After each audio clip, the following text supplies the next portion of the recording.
Okay, we're going to try it this way. I'm having problems with my encoders. Definitely not the computer. It may be the internet. I don't think so. I think it actually is encoders because I haven't figured out getting the proper bit rate and the proper resolution in order to have it not have buffering. I'm going to go back to the old format for a few and see if there's any issues. So follow me over here. I'm going to wait for a few minutes till people get to the new link. If maybe Drag wants to point people in the right direction, tell them I have a new link going. We can send people over here. So I do need to get to my actual channel so I can see if there are people watching, so I can continue with this hangout that I started, haven't gotten anywhere with. So let's see here. It's here. Yeah, it's definitely not this computer. This thing is just really, really fast. I have multiple things open, multiple tabs. I mean, I've dozens and dozens of tabs, and it doesn't even phase this thing with 16 megs of RAM. I'm keeping it kind of plain. I just have like video software I downloaded, Blender I put on it, and some other stuff. So that way it doesn't get bogged down with crap. Let's see here. View on my channel.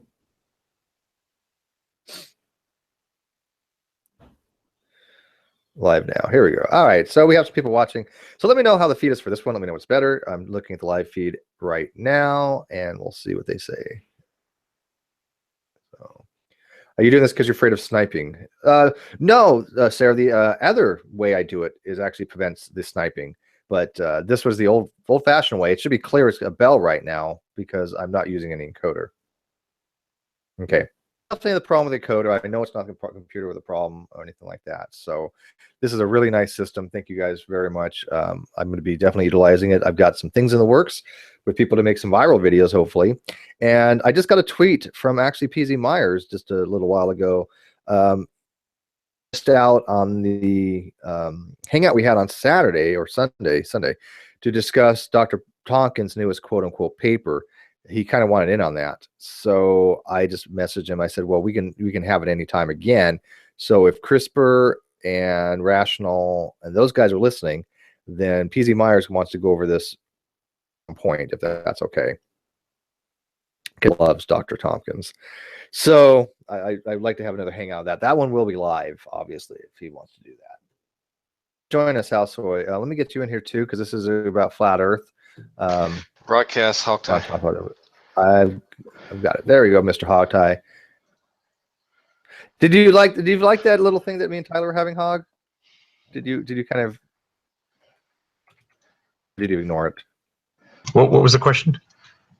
Did you a while back I had asked Mr. Intelligent Design some weird math question, right? Literally just pull shit out of my ass. You know, I just threw words together to see it was made up. What he would answer. Oh, thank goodness. Oh yeah, you can tell. I felt so dumb. I tried to figure it out. No, I mean it kind of mixed like actual mathematical words that I am familiar with, but threw them together in a way that made absolutely no sense. I know what a Gaussian floor is. I know what cardinality is. I do understand basic mathematics as far as what I was talking about, but to be a civil engineer, they have to take real analysis, right? They have to know what a existential quantization is, or existential quantifier. There we go. Part of their curriculum. He never took a physics course, so there's no way that he has a degree in civil engineering. And so Tyler Durden and I, for like hours, were going back and forth, just saying anything that came to our head that sounded scientific. And it was actually sounded like an awesome conversation, but it was just completely 100% bullshit. Yeah, it's kind of like when your son turns, your daughter turns 2 years old, and they want to have conversation with you, but they just kind of blurt out whatever they hear, and they do all the gestures, but it's nonsense. Exactly. Tanya Galaxy, no, this is not clickbait. We are going to talk about flat Earth because, again, I want to show you guys a claim that somebody had made. Some of you guys may know independent variable John, also known as quantum eraser. He's a fruitcake. These outlandish claims. He loves to ramble on in his posts. They're awfully long and convoluted. That's why I stopped really responding to him, because I don't have an hour to parse out what he's actually saying. And they claim he made on this video that he made about Dr. Mary Schweitzer and the rest of us when we had Dr. Schweitzer in, which, by the way, he calls the Atheist Council or atheist. What do you call it? But roundtable. Called it an atheist roundtable. Was it the Atheist Roundtable? Thank you. Atheist Roundtable. So what's funny was most people in there were not even atheists. There was 4 theists in there, but of course the flat earthers, they don't care about that, right? But he made this claim here. I thought it was interesting. P.S. Polaris and the Southern Cross both seen between 12th and 13th degrees southern latitude, and he cites this obscure source in 1989, which I haven't really even looked over because I just don't care enough to look it over. But if we can look it over, it's just some really obscure 1889 source. Let me scroll my. Well, shit. Did his slaves tell him that, or did he actually use some instrumentation? I mean, what? Like, why? Well, he might have used it. He might have thought something was Polaris that wasn't. Okay. Like, why 1889? Like, I don't know. Nothing recent. Well, here's the quote. Can you guys see this in the outside feed? This is a real. Okay, I can tell you where it comes from, but go ahead. Yeah, Captain Edward Gillett. Are you familiar with the claim? Oh, go ahead. You do your part first. Yeah. Go ahead. Yeah, this is actually not a I'm getting over the flu here. I was gonna say it's a fairly famous story. It's not completely unknown. This is a fairly well known story. Go ahead. I'm not familiar with the story. I'll tell you where it comes from. I have Stellarium up because the way I look at it, and of course you guys can correct me if I'm wrong, but the North Star being at 90 degrees above us, angle the North Star that's where you are in north latitude. So if you got a 5-degree angle that you're looking at Polaris, you're 5 degrees north latitude, right? So if the Polaris is visible at 12 degrees south latitude, then that doesn't make sense because you're actually looking through the Earth to see it. Okay. And I wanted to show this on using Stellarium, if you can still see the screen share. I mean, I put this is exactly at 12.5 degrees latitude with the equator. Okay. And here's the North Star, and here's Crux, the Southern Cross. Obviously, the North Star is below the horizon. You can't see it. You would actually be looking through the Earth at a downward angle of 12 degrees. Okay, 12.5 degrees. That's where I put this particular thing. Can you guys see the Stellarium? I should be screen sharing. So, but anyways, this comes from an article. Is the Earth a globe? And it says on April 19th. April, latitude 23.53, longitude 35.46. Captain Wilkinson reports that the Southern Cross and the Polar Star were distinctly visible at midnight. I am not familiar with this thing, but is he talking about the South Polar Star?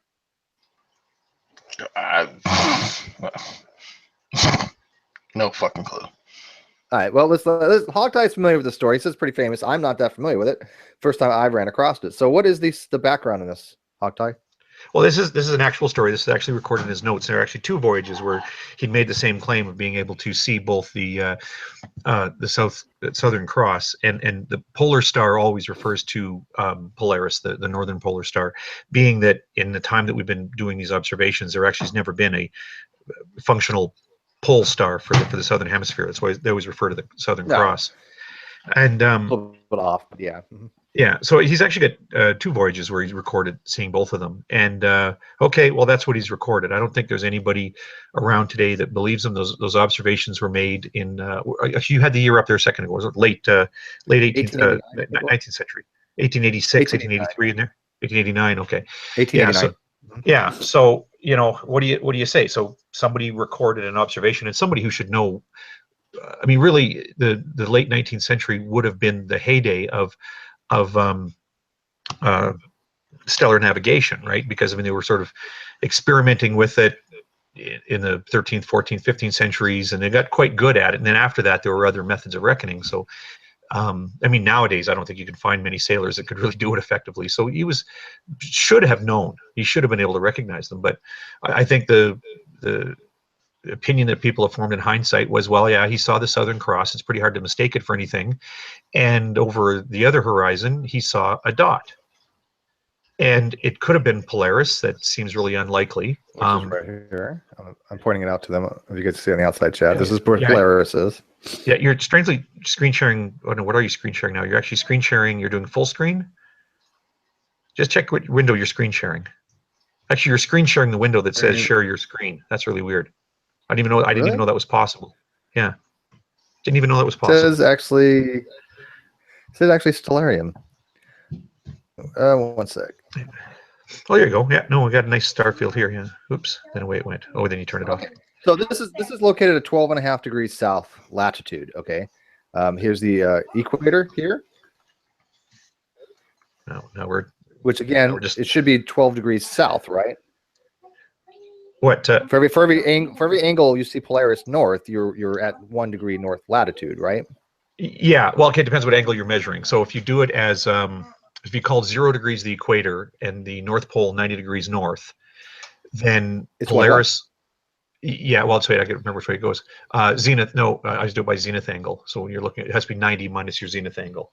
So yeah, let's just do an angle over the horizon. Let's do it that way.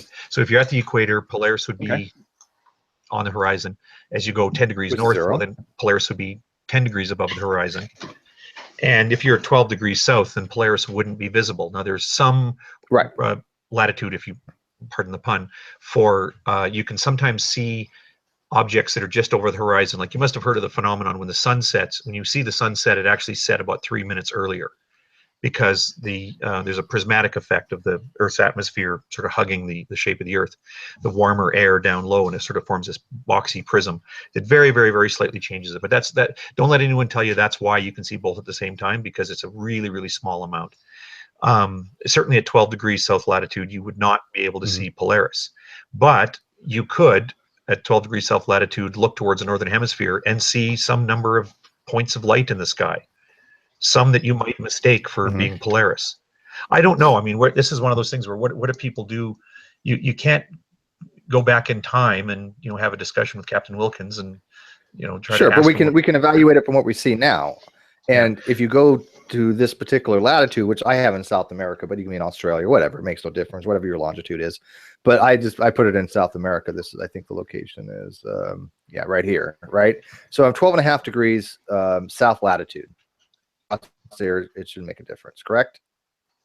Well, it wouldn't, as far as seeing because it doesn't matter what it's a dot. So that the cross would be oriented differently, but the Polaris would still be a dot. Guy's gonna be different, but you won't be able to see Polaris, which is down here. Here's the horizon. Here's 0. Okay, so this is your horizon right here. This is the southern. Yep, we're all taking your word for it because you're not screen sharing anything. But correct. Epic failure. Okay, let's try this again here. Screen share application window. Share. Yay, nay. Nothing. What's going on? Are you screen sharing? He's trying. He's desperately trying. Oh, there we go. No, his window just changed. There we go. Okay, now we're back to the window that says share your screen. I didn't even know you could share the share your screen window. It almost doesn't make sense. I have no idea. See this? Just see the star field now? Nope. It says share your screen. And it's giving you the options, share your entire screen. Did you select application window? Yes. I see what it's sharing. It's not supposed to. Just send me the link. Send me the link, and I'll share it. Oh, there we go. There we go. Well, it's my computer program. Oh, it's you know what? It is not the case. Yeah, here's the problem. It is not the case that Google Hangouts can share all application windows. I've had this happen before where I've tried to screen share something I had in Media Player, and it just wouldn't do it. Yeah, the issue. Starfield, and now it's gone again. Well, what I had to do is put it on a separate screen because I'm dual monitoring right now. So whatever I want to show, I just put it over there, and it just shares whatever's on. How about this? Can you see it now? If I do this, I see a bunch of Now we're looking at the tunnel of horrors. Oh, now we're back to the Starfield. There we go. Stars. Okay, now you can see the Starfield. Yes. So this is good. Yeah. Okay, keep it right there. I can see just the star field. Yep. The star field and your cursor. So we're your pointer. So here's so here's Polaris. Okay. Equator. Yeah. Here's Crux. At 12 degrees. You can't see the Southern Cross. and Polaris from that location, because this is below the horizon. Okay. Anyways, moving on. So go ahead, finish the pod. Well, I just mean in terms of, yeah, I mean I mean they're not making up. If a flat earther ever tells you that there was this one captain who really should know this stuff quite well, as I say, this was the heyday of stellar navigation. That is using the stars to navigate, not navigating amongst the stars. Maybe that was obvious. Getting over the flu. This captain should have known what he was looking at, but has recorded on 2 voyages that there was you know, we can see the cross and you can see the pole star, and no one else has ever recorded having seen that. And guess what? If people were to get out of your houses and look at the sky yourselves, you would see that those stars are still up there, and you could try it yourself. And I bet you that somewhere in the world there's somebody close to the equator who could try to repeat this themselves. And at no time in the history of the Earth, except for this, well, this is the one time in the history of the Earth that somebody has reported seeing this. And the best explanation is that he would actually had misidentified the pole star. And the reason for that, the reason why they think that, because it's a dot. The cross has a specific geometry to it. Once you're familiar with constellations, you see the cross, you know what it looks like, fine. But Polaris is sort of an untypically bright star amongst an area of the sky that doesn't have that many bright stars. Well, he should know what the Little Dipper is, though. It's part of it's the end star of the Little Dipper, Ursa Minor. He would have known that. Well, he should have been, yeah. Or to do this, go to the Big Dipper and count up the 5 lengths. You know, there's lots of ways to find it, even before you put your eye to a scope. But the only way to really confirm that you're actually looking at the right star is to be looking at it through a scope, and you sort of judge how quickly it's moving. And it does move. If you've got a tripod very firmly, stomped in, and you're looking up at Polaris, it'll move very, very slowly across the reticle. But any other star moves considerably faster. Even if you're just on the next star over, it moves a lot faster. And with a little bit of experience, it's pretty obvious. Now, that's how people do it when they're trying to geolocate on the ground, or how they used to do it, of course, before GPS. But in those days, I don't know how they did that, because you're making these observations from the deck of a ship. So they weren't able to sit there to occupy a spot for 10 minutes and to see how well this point of light was moving from a fixed scope. So I really don't know how they do that. But I think given that, it was actually quite easy to mistake one star for another. Yeah, that's a reasonable explanation, because I mean, if this was in 1889 and there has not been a single instance of a person actually seeing that since then, this would be an anomaly. This would be an outlier. Outlier, right? Teaches controversy, you betcha. Yeah. Right. Broadcast housewife, by the way. Yeah. I'll tell you, by the way, if you're further north, like, I mean, part of the reason I know this is part of the history of the way that Canada was surveyed out when they sent over these English surveyors to go across the country. They had to do a lot of this stuff by frequently stopping and doing star shots. And the best time to do it is about 4 or 5 o'clock in the morning, and then later after sunrise. You kind of want to, you don't want to do it in the dark of night, because there are just too many stars. You can guess, oh, I think it's that one over there. And then you look at it and there's a whole bunch of stars.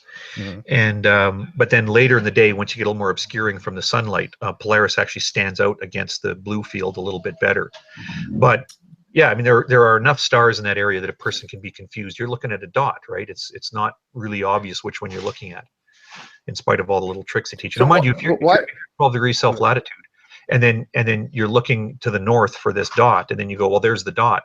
Well, of course, it's going to be easy to confuse one dot for another, because the dot you think you're looking for isn't actually in your sky. I was amazed at these people. Like I said, they find one outlier and they harp on that. They're like, okay, here's something that over, well, not over, but 100 years. Well, wait, 200 years. Was it 200 years ago? Yeah, 200 years ago, approximately. What is it, 140, 130 years? I don't know, something like that. But yeah, it's a long time ago. So why is it that they have to use this rather than actually use modern software or modern navigational techniques to try to validate their claim? I mean, again, you can go to Stellarium and show that it's completely impossible to see Polaris and Crux from 12 degrees latitude. Well, the other thing would be, all you have to do is ask people living in those countries, right? Yeah. Have them go outside and look up. Do you see Polaris up? Nope. Yeah, there's the acid test for it. Yeah, because there are places in at that latitude they could check it, but and many people living there for lots of time. The story's been around for a long time. And I mean, yeah, you could take them and show them on any sort of a model, including these, solariums. But I mean, all you're showing then is that, well, if this model is true, then you wouldn't be able to see both these things at the same time. And of course, that's their point, is that if the model's true, you'll be able to see them. Right. And in fact, They're someone saying has the therefore the observation model's overrides the untrue. model. Yeah, but when it comes down to it, I really like your point there, Steve. Is this one thing I've really noticed about them that just makes them like slide right in with the young Earth creationists or any other nutters that like they look for the needle in the haystack. They're just the masters of finding a needle in a haystack, even if they have to pick up a piece of hay and call it a needle, right? That it doesn't matter how much evidence is out there to say, like, look, there's just been nobody has ever seen these two things at the same time, and then they go, oh well, here's this report from 1889, so therefore everybody else is wrong, Back before they had vaccines, they had this astronomy stuff, right? If you have to reach back that far back, then there's a problem.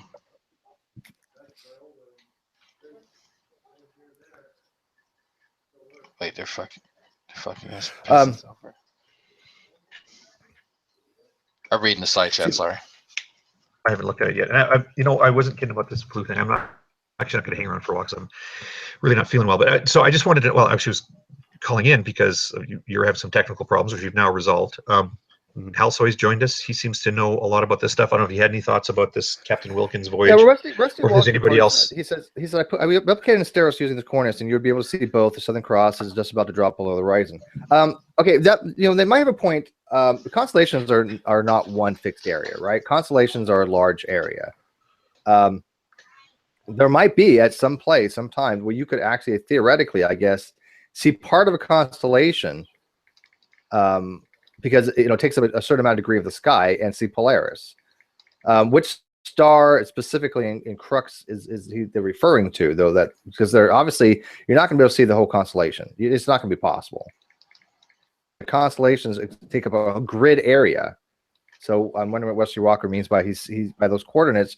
You can see Southern Cross just about to lift below the horizon at the same time using Polaris that he used. I think that was the claim, though, was that the full Southern Cross constellation was visible, which is reasonable because he was far enough south to see it. I mean, it's not unthinkable that he would have misidentified a star, but it'd be pretty crazy to think that he was actually several degrees of latitude off from where he was. Oh, sorry, latitude. Longitude was a bigger problem, and they sometimes botch that, but. He said he was it 12 degrees south? He was 12. He said no. The paper has it as he was latitude 23.53, which I don't know how. See, his citation when he wrote that in the Dr. Mary Schweitzer's video thing, he actually said between 12 and 13 degrees latitude, south latitude. But here it says on the 19th of April in latitude 23.53 and longitude 35.6. So where's he getting 12 to 13 out of that? And I can put that in my stellarium if I need to. My recollection was it was about 12 inches. Let me look up the story again. Unless you have the link handy. That's his first observation. The second one, I may state that Captain Edward Gillett let's see. Okay, these are two different ones. Yeah, he said that. He says that I may state that Captain Edward Gillett states that he observed the same thing between the 12th and 13th degree of south latitude. That's further down the article, so it is in there.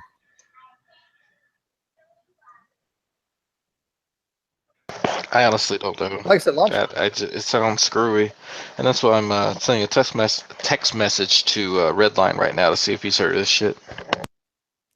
Yeah, I invited him. Stellarium, and I cannot find a single longitude that matches up with anywhere between 12 and 13 where you can be anywhere on the planet, the North Star and Crux at the same time. Well, it doesn't matter anywhere. I'm trying different things. Yeah. A different explanation. Crux is going to be very high in the sky. Yeah. Well, a different explanation, and one that I wouldn't accept because it would have required you to have been so ridiculously far off course, is if you're a few degrees north of the equator, you can catch Polaris over the horizon, helped a little bit by atmospheric refraction, and you can get a significant enough portion of the Southern Cross to be able to recognize what it is. Uh-huh. But you actually wouldn't be able to see the actual pole that's in amongst the Southern Cross. Of course, that's not a thing you're looking at. You're inferring where it is. Well, but yeah, I but here's find the that hard problem to I have believe with what Rusty's saying. Is when Crux is on the horizon. Crux is the southern circumpolar constellation. If you look at Stellarium, it's the Southern Cross, but it's a circumpolar star constellation. It never goes to the horizon. That's like saying when I see. Well, okay. If you're let me think here. Yeah, if you're on the if you're on the equator, I guess it would dip below. Huh? If you're on the equator, I mean, you would expect to see half the constellation at any time. Right. Okay. Right. Makes sense. That makes sense. Let's call it the top half. Yeah, you wouldn't see the full. You wouldn't see the full constellation. You'd see a partial part of it, huh? Yeah. And if you were at one place on the equator, and you would be able to see, let's call it, the top half of the constellation, and then a person who is on the opposite side of the equator, a person might say the antipodal point on the equator, they would see the other half of the cross. All right. But the two of you wouldn't see the same stars. None of the stars that one of you, there's no star that both of you would see. Yeah, I think that's but you would both see Polaris. And you would, I'm sorry, I should clarify too, and you would both see Polaris if atmospheric conditions permitted. Yeah, I wonder if Reds is available. He hasn't texted me back yet. The point being is that, these people take these obscure things, like you guys were saying, that from 1889 and just run with it when all the modeling. Here's the thing with Stellarium, right? Present what we see, right? So the way to test this, and I've used this program before. It's been a while. We downloaded it, but I used to use it often. All you gotta do is put your location in, right? And you put the time of day, and you see the constellations, the stars, and you go outside and you look up, and you go, okay, I'm facing due north. What do I see? Oh shit! I see Polaris. I see the Little Dipper. I see the Little Dipper. Going up, going to the side, going down, going to the right, whatever that time of year and time. But you basically, the Little Dipper is going to rotate around that central point where Polaris is the center. So the what do they call it? Not the panhandle, but what's the point of the dipper? The cup. The cup moves, right? The cup rotates around that central spot. So all you got to do is say, okay, this is what it's showing me what I should see.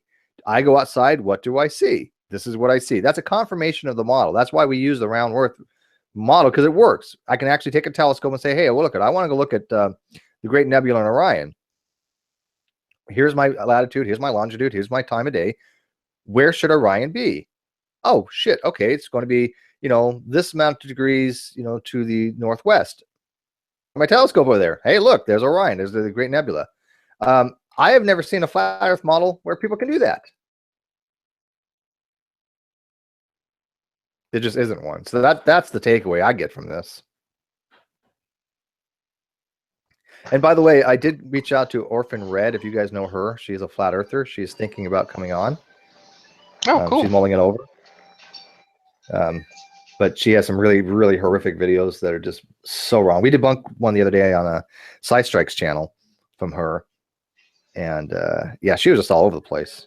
Is she friends with the Cathaxis?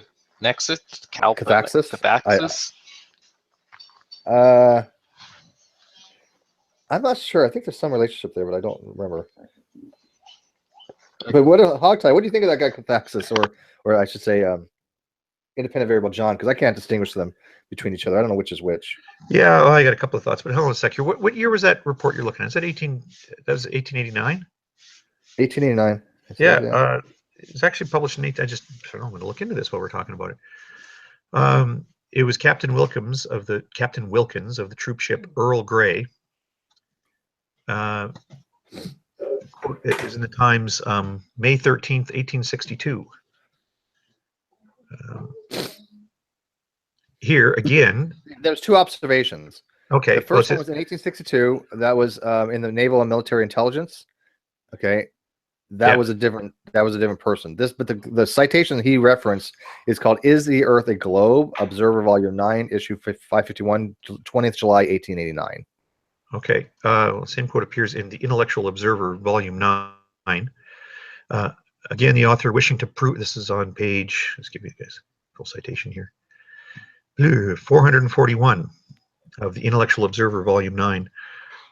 Again, the author, wishing to prove that the pole star can be seen as far south as the Tropic of Capricorn, quotes the Times of May 13th, 1862, in which, under, quote, naval and military intelligence, it is stated that Captain Wilkins of the troop ship Earl Grey saw the Southern Cross and the pole star at midnight, April 19th, at 23 degrees 53 minutes latitude and 35 degrees 46 longitude.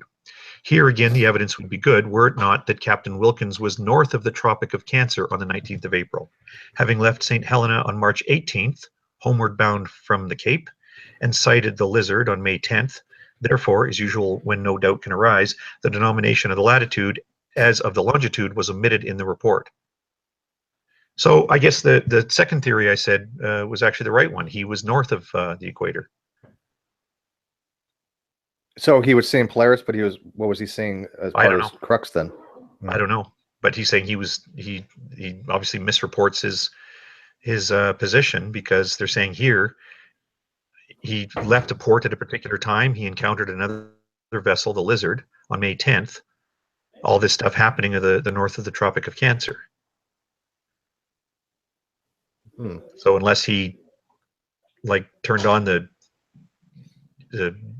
jet engines or something and went south and then came back for his encounter with the Lizard, it doesn't really seem plausible. Aliens. I'm not saying it was aliens. Redline said that I told him briefly about the whole, Captain Wilkins thing. He says it sounds like the bullshit story Eric Dubé was spewing not too long ago. So evidently this story isn't an isolated thing. No, it's pretty well. It's See the thing that, and all it ever takes for a story like this to get famous. Oh, go ahead, Steve. One person. I was just saying in the flat Earth community, they just kind of recycle these old, antiquated things, right? These anecdotal stories that they say, oh look, well here's one instance of this happening, but they ignore the other 99.999% of information that completely refutes that, right? Yeah, that's why they love outliers. They love them. Yeah, and I could totally see something like to them outliers are the norm. That's the funniest thing. Yeah, well, they think everything that isn't an outlier is the chaff that's piled on top by the Lizard Illuminati or whoever they think starts these rumors. And I could see, again, I'm not saying this is what happened, I'm just sort of painting a picture here, but if Eric Dubé or that Rob Skiba fellow had checked out this book, Is the Earth a Globe, and found this incomplete reference to Captain Wilkins' records, and then make a YouTube video about it, well, suddenly everybody from Eric Dubé to Arcane Logos is going to be repeating it without checking it out. No, I'm sure if you go a little bit down, kind of a flat earther. Sorry, Todd, you probably could easily too. If you just change the name to something else, we just call ourselves, like a flat Earth guru, and we find some obscure shit and just make stuff up and put on a video. People would buy into it. It would get around. I guarantee it. But the problem with that is it would never go away.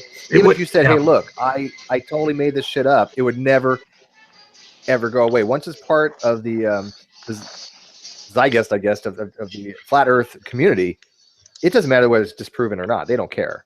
It's forever an integral part of it. Well, they don't have a huge pool of knowledge to pull from. So I would imagine why, when they get whatever, little scraps and bits of factoids or what they consider, factoids, they're going to hold on to it for dear life. Well, I had considered doing it a few years ago with Young Earth creationists and who have made a video that cited some facts that it's because there was they were having a competition, and I thought, I'm going to enter a fake thing into the competition. And I thought better of it, because I think you guys got to take the high road. Having said that, I still sort of regret having not turned to the darker side and made up a phony one, just to show them, look, you guys check out nothing. You would actually give a prize to a completely made up story. But Steve, that was one of the things that concerned me about it, was knowing that if I were to do something like that, people would see it and they would always remember it, and they would never remember the announcement that this was fake. I mean, it was just last week, or perhaps the week before at the latest, but I think it was within the last week or so, when Matt Slick was showing his wonderful knowledge of evolution, and he told the story of the hummingbird with the tongue that goes backwards. And people might remember about 2 years ago, I pulled that on True Empiricism, when I said, oh, well, what do you think about this hummingbird, with the tongue that goes the wrong way? And he's like, oh, I never heard about it. What is that? So I describe it to him. I say, look, you can see this hummingbird on all these different websites, and it's got this tongue that goes around backwards, and evolution just can't explain it. And then, well, but can you explain it? And of course, True Empiricism, totally bit for it. He went, oh yeah, well, if that's the way that God wanted to, whatever. And he explained how this thing would actually work. He'd never heard of this hummingbird before. I'm sorry, how many times have I said hummingbird? Everything I've said in the last 2 minutes. Yeah, just change it to woodpecker. Just about every time I tell this story, I say hummingbird and I mean woodpecker. Sorry, it's a woodpecker. Yeah, you know what? I thought something was off there, because Jade just talked about this the other day, and she was talking about the woodpecker and the type of tongue, the situation with the tongue of the woodpecker. And yeah, you're saying hummingbird a few times. I'm like, okay, do I not remember this correctly? Or I don't. It's woodpecker, and I do it just about every time. Just about every time this comes up, I always say woodpecker, or whichever it isn't. Hummingbird. Like I said, woodpecker. Jade brings this up often. Yeah. But anyway, so I'd asked Ronnie about this, and he'd never heard of it, and then suddenly he was an expert in it. And then when I told him, well, actually, the funny thing about it is it's not true. It's completely made up. And yes, it is on the internet, but the only place you can find it is on creationist websites with nary a photo to see. It's just some sketches of this bird with the tongue in backwards that goes up over the skull and out through the eye and back down in through the nostril and out through the beak. And there's just no such creature, never has been. No one's ever seen one. And it doesn't matter. You can tell creationists, well, that thing's completely made up. But you know what? Go take a nap, get up, an hour later, you're going to hear another creationist tell this story on the internet. Because none of them it never registers when somebody tells them, well, that's a made up thing. Doesn't matter. It disproves evolution. So I'm going to tell it anyway. Mm-hmm. So, and that's the same thing. I mean, if the fact that other people who reviewed Captain Wilkins' story, say, well, look, he was probably in the wrong place. He's not at the position where this records him to be. Okay, but that's not just a guess. It's not just saying that because it doesn't fit the paradigm. They're saying that because of his documented encounters at the port from where he was leaving, and including encountering this other ship. Well, then what do you do with that story? You hold it in mind. You provisionally accept that this is something that happened, but then you weigh it in light of every other observation that's been made from thousands and thousands and thousands of ships crossing the ocean using the stars to navigate. Mm-hmm. Yeah, and that's the big thing. I mean, what do you take into account for the evidence? The overwhelming accounts that show otherwise, or that one that supposedly you can't even validate, right? Like you said, how do we go back in time and even ask him, or correct where he may have been? Teach the controversy. Controversy. Well, don't think of it the other way too. Is that how many times have the flat earthers said, well, you notice that nobody has ever flown over Antarctica? Okay. Nobody's ever done a circumnavigated the world by going over the poles. Nobody, never. Oh, well, how about this person? Well, that doesn't count for some reason. Oh, well, how about these other 500 flights? How about this tour that routinely you can book this tour? It's really expensive. Well, they work for the government because they have government contracts, so they don't count. They're shills. Yeah. So they can dismiss each story without any researcher being familiar with those stories at all. They want just one example. And when you give them several, well, they're not good enough because of some reason that they just invented, even though they never heard of that story. And yet they've got just one story of somebody who claimed to see both the... What I find funny is when you have people that do shit like that, you give them an example that, like you did with the woodpecker, this fake. So you say, oh, well, it has there's this one company, General Aerodynamics, and they do some government contracting, so they've had to go over there. Oh, well, no, they can't. They work for the government, so they can't be trusted. I say, oh no, I'm confusing them with another company. No, they're private. Oh, well, so they have to change it. Well, those private organizations actually are paid by the government. They're government contracted out, so they're obligated Well, to no. keep the I have them. secrets. You know. I had them confused with Aerodynamo. You know, it's a different company. So you know, I get the names confused because they're so similar. So yeah, this company They just pull shit does out their just ass all like Tyler private. and I were doing the other day. Yeah, They just randomly just pull shit out. It's bullshit. not hard to do to pull shit out of your ass, guys. Yeah, but it's funny. Effectively, the other day we could pull shit out of our ass for hours if we wanted to. I mean, if he's helping you put stuff up there, I would hope he's helping you pull it out. Yeah, you know, reach up in there. Let's see here. Link to join. The link to joining the Hangout is in the forums. If you want to join, I'm posting it right now, so come on in. You know where the forums are. If you don't, well, I'm not going to tell you. Oh, So, it's actually. Hey, I want to continue on. No, I was saying, Bob, in the chat, your name here. We're actually going over magnetism in my physics class this week. I'm actually kind of excited about it because circuits was boring me to fucking death. But yeah, magnetism. It's funny. Circuits are fun. Not when you have to calculate the fucking total current and then get the drop from the first resistor or the last one, depending on. We're not that deep into it. It is you find you use is that the one what Kirchhoff says that all current going into a point is equal to all the current flowing out of the points. It's a total summation of all the currents going in and out. Hey, you know what? I equals VR? No, that's Ohm's law. Power equals current times voltage. Yeah, I got a couple questions. So, is this a beef with Halsoy? Is there a reason why you're pretending Halsoy's not here? I've mentioned him like 3 times that Halsoy's here, and he knows a little something in the shape of the Earth. I'm not looking in the internal. Sorry. Oh, I was okay. I was being too subtle. Let me give you guys mods. Now he's really here. Okay. And then you had asked about, and I forgot his name now. The one guy was Quantum Eraser, but and then the other guy. So just to catch up the audience with what happened there, I had asked Steve. There's a channel out there that has this video that would 2 hours of debunking a conversation we had with Mary Schweitzer.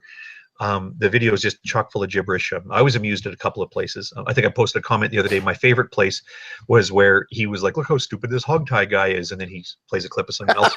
Plays a clip of someone else talking. But and then when I pointed it out to him, that wasn't me. It was somebody else. Of course, he just doubles down on it because that's what he's like. But I had to ask Steve. I said, "Who is this guy? Like, do we know these 2 guys who are talking this video?" And it's on this channel. And I thought that the guy who's doing most of the talking was the guy that owns the channel, but it turns out that's not the case. It's not. It's Quantum Eraser. So Quantum Eraser, I found out. Yeah, that's the guy who does most of the talking. That's John. Yeah, and then I can't remember the other guy's name, but I'd asked you, Steve, was is there a chance that were they going to come by and talk with us about some of this nonsense or flat Earth stuff would be fun? Was he just not interested in? Yeah, I reached out to them. Like I said, Cathaxis emailed me. That's how I knew about this video. That's the other guy. Yeah. Oh, sorry, what was that? Yeah. And so he had actually emailed me. Oh, yeah. I didn't know that. Okay. Well, was he suggesting we should? He was polite about it. He sent an email and he said, "I have this video that we did about your video, and I thought you should know about it," which I thought was okay. He wasn't a dick or anything about it. But Independent Variable John, he is just a complete dense, brash, condescending asshole who doesn't know the terminology correctly, and he keeps on wanting to know what the dependent variables are. And then I want to show here coming up here how other people have taken what he said and ran with it as well, because I got something from this lady named Betty Van Velsen. She's on that video as well, and she's a flat earther, and she's trying to use John's arguments, and she went me this big old long thing on Google Plus, and I don't know if I really want to respond to it on Google Plus. I might just do it on air and then cut that video portion out and just send it to her separately, maybe private, because writing some of these mistakes that she's making, and she's just not getting it. So I'm going to go there in a few here. But to your question, yes, I have invited Cathaxis to come on. I have no interest to engage with Quantum Eraser because I have before on the Flat Earth channels. It degrades into him just saying, "What's the independent variable?" Yeah, in your hypothesis, what's your independent variable? He strikes me as having that streak. I mean, I think of the two, I mean, now that I got the 2 straightened out in the video, which is funny because I was careful to say, well, hey, which guy is which guy? Who's the guy who said this stupid thing? Oh no, that was the other guy. Okay, fine. Because I won't make a video where I accuse somebody of saying something stupid unless I know that that's the person actually speaking. Hint, Quantum Eraser. Anyway, not that, by the way, not that what the other guy said was stupid either, but it was just funny how he insisted that it meant he didn't understand something. Anyway, No, I thought Cathaxis was reasonably polite, but of course he's the ball washer in that group. And it's really that quantum eraser fellow who identifies himself as John in the video, who is like, I was going to say Nephilim free caliber. He might be worse than Nephilim free with his level of know-it-allism and arrogance and just thinking he knows these things. And he's picked up a few scientific terms and yeah, I could see it turning into that. I noticed that like, I mean, his replies, you can ask him a simple question and his reply to the comment will be, listen to me complain about somebody's long posts, but long rambling gibberish.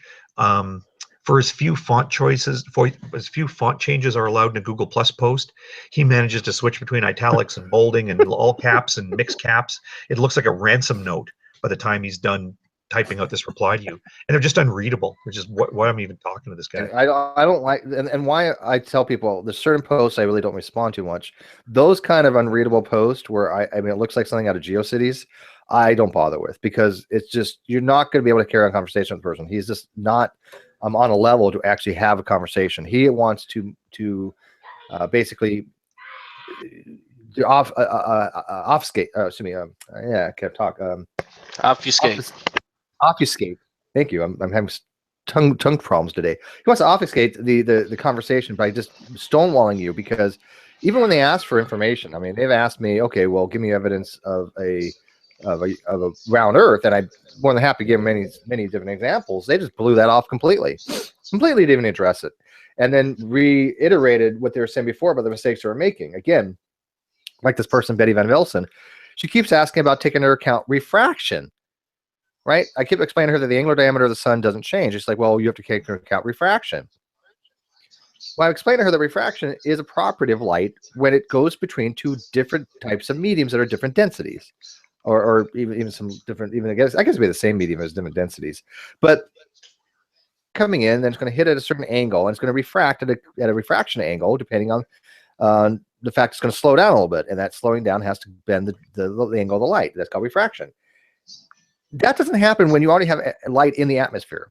What's happening is that she's showing videos, and she even sent me one of a time lapse of the sun going down the horizon, and you can clearly tell that's what's happening is the glare is getting less. Right? When the sun's high in the sky, you're going to have a lot more glare than you will. And the only way to alleviate that glare is to get a glare filter and look at the angular diameter of the star or the sun without that glare. And I pointed out to her that Red's Rhetoric did this with his P900. Took 30 minutes, every photo every 30 minutes, and showed that the angular diameter does not change. That, right? She just says, oh, here's a video showing that the sun appears to be getting smaller when it goes to the horizon. Well, yeah, but it's again glare. And they don't want to see this, right? They don't understand that is.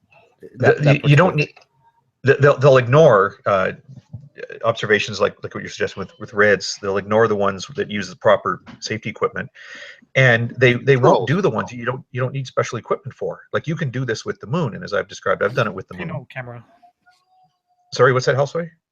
So you don't even need special equipment. You can make a pinhole camera out of a cardboard box and have a look. Yeah. I mean, you don't want that. Make a pinhole camera, right? How about how if you do this? If you did a pinhole camera, right, when the sun's first up, and you actually drew an outline, right? Use a compass or whatever, and you actually drew the circumference of the sun, and then you did another measurement like at zenith, and you did another one at the sundown, and you kept using a different color or something for the circle. It would be on the same. It would be the same circle 3 times. It wouldn't show any smaller concentric circles. That's the point. Yep. Yeah. Well, I kind of react to the whole pinhole camera thing. I remember doing one when I was a kid, and then another one when there was an eclipse, which was kind of cool. But the thing I remember about them is not very accurate and sort of like, I mean, I suppose if you put some thought into it, you didn't do it like here's a neat thing to show a kid. But if you put some thought into how you could make it so that you had some control, that you had the right distance from this part to that part. I sort of balk at it initially because they do make, specialized equipment, as I've discussed in other Hangouts. There's a piece of equipment you can buy that you firmly put onto a tripod, and you orient it properly, and you can look at things, and it makes very careful measurements, sometimes even down to the arcsecond, and you can measure the moon. And if you had the proper filter for it, you could also do the sun. Now, I've not done so, but anyway, they just reject those things. They just say, like, oh, we're not going to do this stuff. It's easier to do with the moon anyway because it doesn't make you go blind. Yeah, I worry about that kind of stuff, but they seem to not. Yeah, same concept, different object. Yeah, they seem to really like the one with the sun, because the sun does apparently get smaller as that glare starts to go down. And then I was in a hangout with somebody, I wish I can remember who did it. Why am I thinking it was Xbox? It wasn't Xbox. But the guy turned his camera on in his laptop computer, and then turned his smartphone on, turned the torch function on his smartphone, and shined it at the camera on his laptop, and said, "How far away is my phone from my computer?" And of course, you couldn't see shit, because that LED light on the back of your phone is so bright, it just washed everything out. And he was moving his phone back and forth. How close is it now? How close is it now? How close is it now? And it was just such a simple little demonstration that, like, just when a light is shining at you and you're looking, you can't see it. But to no effect, of course. It didn't sway the flat earther. It's to the point where I've said this before. I kind of wish it was mandatory in primary school that people had an actual sort of like introductory course to optics, especially now that, because cameras didn't used to be something everyone owned, but like if you talk in a general or generally a modernized country, even some non-modernized countries, I challenge you to find a household that does not have a camera. Right, so you kind of need to have a course in introductory optics, because it's a simple thing called exposure control. That's all you're doing. It all boils down to exposure control, and what you could do, like that's what the flashlight demo you talked about was for. It's exposure control, because many simple cameras that are mounted on computers, be it built-in webcams or even standalone webcams, only have a certain range they can adjust for exposure. Everything else is software, which introduces a shit ton of noise, but it doesn't actually necessarily do anything about the light from the object. So you still get the glare. So if people had this introductory course in how cameras work and how optics works, none of this would be even an issue. Well, that's what it is. Say I they think should. it's the people that. I was going to say, I thought you were going to say that they should get an introductory course in critical thinking. Well, I kind of I think so assumed too, it's given, but I'm starting to doubt that.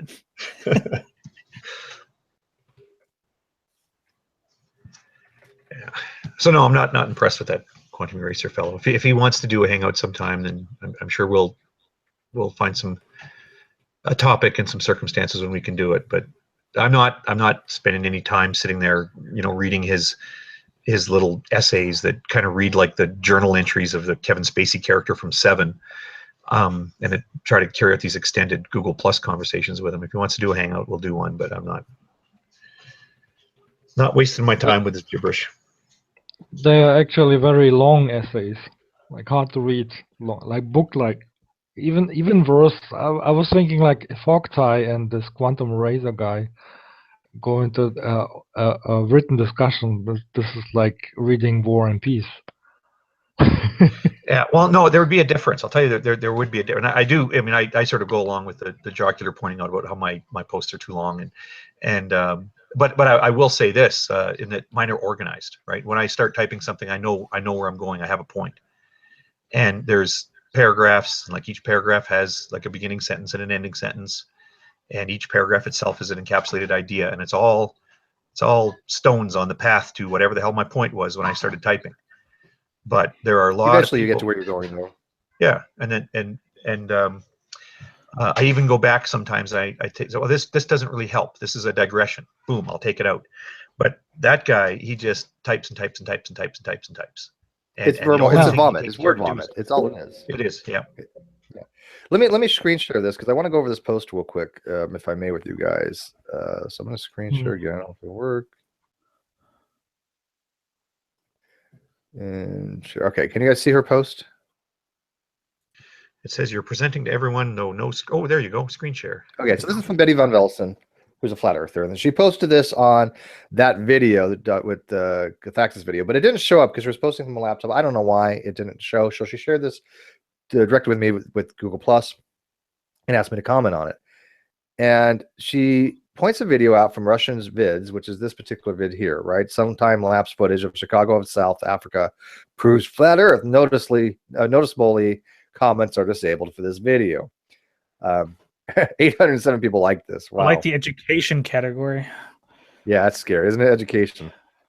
And what he basically shows is that the sun has glare. I mean, he's trying to use like the law of perspective or something, but he's actually showing that, you know, look, the glare of the sun is greater than it's on the horizon. Go figure, because you have all this atmospheric dust and stuff that the sun's going through. It's going to eliminate that glare.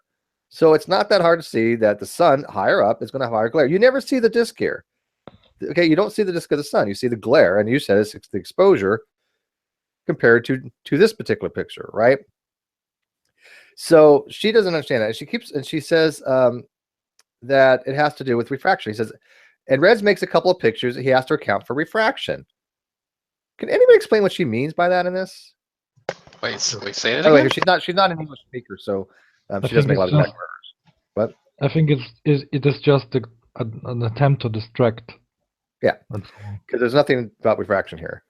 And then she gets on to the scientific method, and she asked me, can I give an example of how we can do an experiment with this? And I do something really easy. I was like, okay, here's the scientific method. Observe. A person at X in Australia observes the night sky over an annual period and notes that in no time they could ever see Polaris. Question: what reason or model explains why X never observes Polaris throughout the year? Hypothesis: person X hypothesizes that Polaris must be the line of sight and formulates a model that explains his observation. And yeah, I can do the null hypothesis, which be that you can see Polaris, but the method: person X constructs around Earth and tries to falsify it by trying to find any place in the southern hemisphere where Polaris can be seen. This is so he can reject the null hypothesis, which is that Polaris can be seen from the southern hemisphere. Result: conclusion. Given significant level alpha, which I think was I should have said 0.5 or something, but whatever. Person X determines that P is less than 0.05. Sigma. Isn't sigma? Isn't alpha usually 0.5? I think of something else. It's like 5 sigma certainty or something, which essentially means it's like 99.9999999 something. 3 sigma is 99.7. I don't remember 4 sigma, and 5 sigma is like 99.9999987. A shitload of nines, yeah. Yeah. If you get 5 sigma certainty, that's when you know, that's when you actually discovered a fundamental particle. Fundamental particle. Yeah, I forgot what that. Yeah, I read an article not too long ago when they said they had 5 sigma certainty, but I don't actually remember what it was for.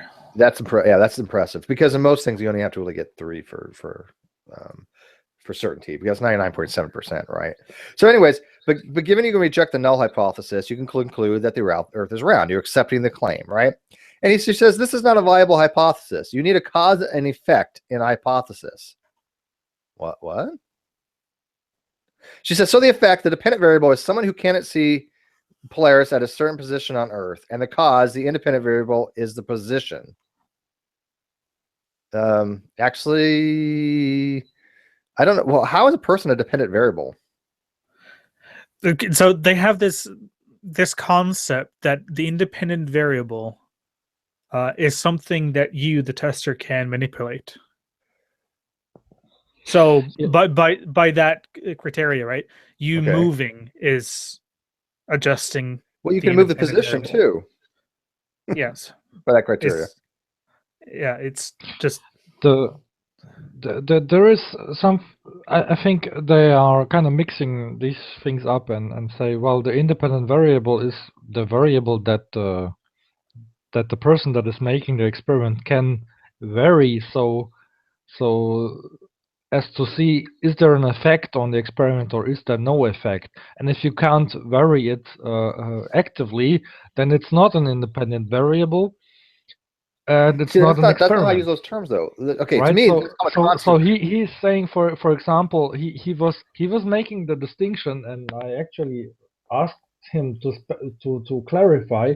Like, he was making the claim, oh, right, some several thousand years ago already, people have observed the sky and have noted certain patterns and could predict lunar eclipses. But that was not an experiment. They just made observations, because observing the moon at specific times is not an experiment.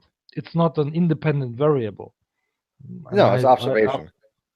Yeah, but I But was see, thinking how, okay, it is. but how are they? Okay, what's the difference between them between a dependent variable and a control variable, a constant variable? A constant variable to me is anything in an experiment that's held at a constant, or in partial differential equations, a constant variable is any variable that's held constant when you differentiate something else. So you can have a constant variable. I know some people think it's kind of an awkward Their thing to say. explanation has differed from time to time whenever I had a talk with them, and No, usually I it don't boils know down what the to if you can manipulate it or not. If you can't, it's a dependent variable, and if you can, it's an independent variable. Okay. I don't even. No, She said the go ahead. idea is the independent variable is the one that the experimenter can manipulate. Like Yeah, it's like twisting a knob or hitting a switch. Yeah, exactly. Hitting you want to see, or if you have a mathematical function, like, or you want to see what's the function on point x equals 1. Oh, you can change x to 3 to look what's the function value on 3, or what is it on 5, or whatever. And the dependent variable is the result, basically. Well, she says that here. She says this is where the independent variable guy was pointing to. You need a hypothesis, a dependent effect, and an independent variable, the cause. I've never in my life have anything described to me that way, that a dependent variable is the effect and the independent variable is a cause.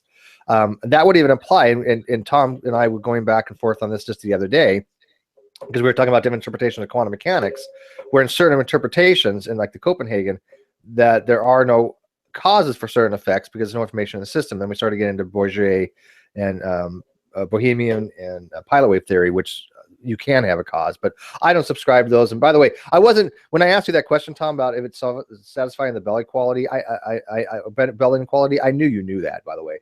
But I was like, from what you said, I was like, is he saying that it doesn't?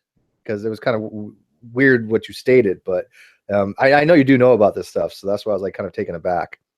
Maybe I stated it wrong, but I was just before going to bed. But I reread what I wrote, and I didn't see actually a mistake on my part. But I just wanted to say that the independent variable is okay. Let me give you an example, right? You want to see if radiation kills people, so the independent variable would be radiation. You give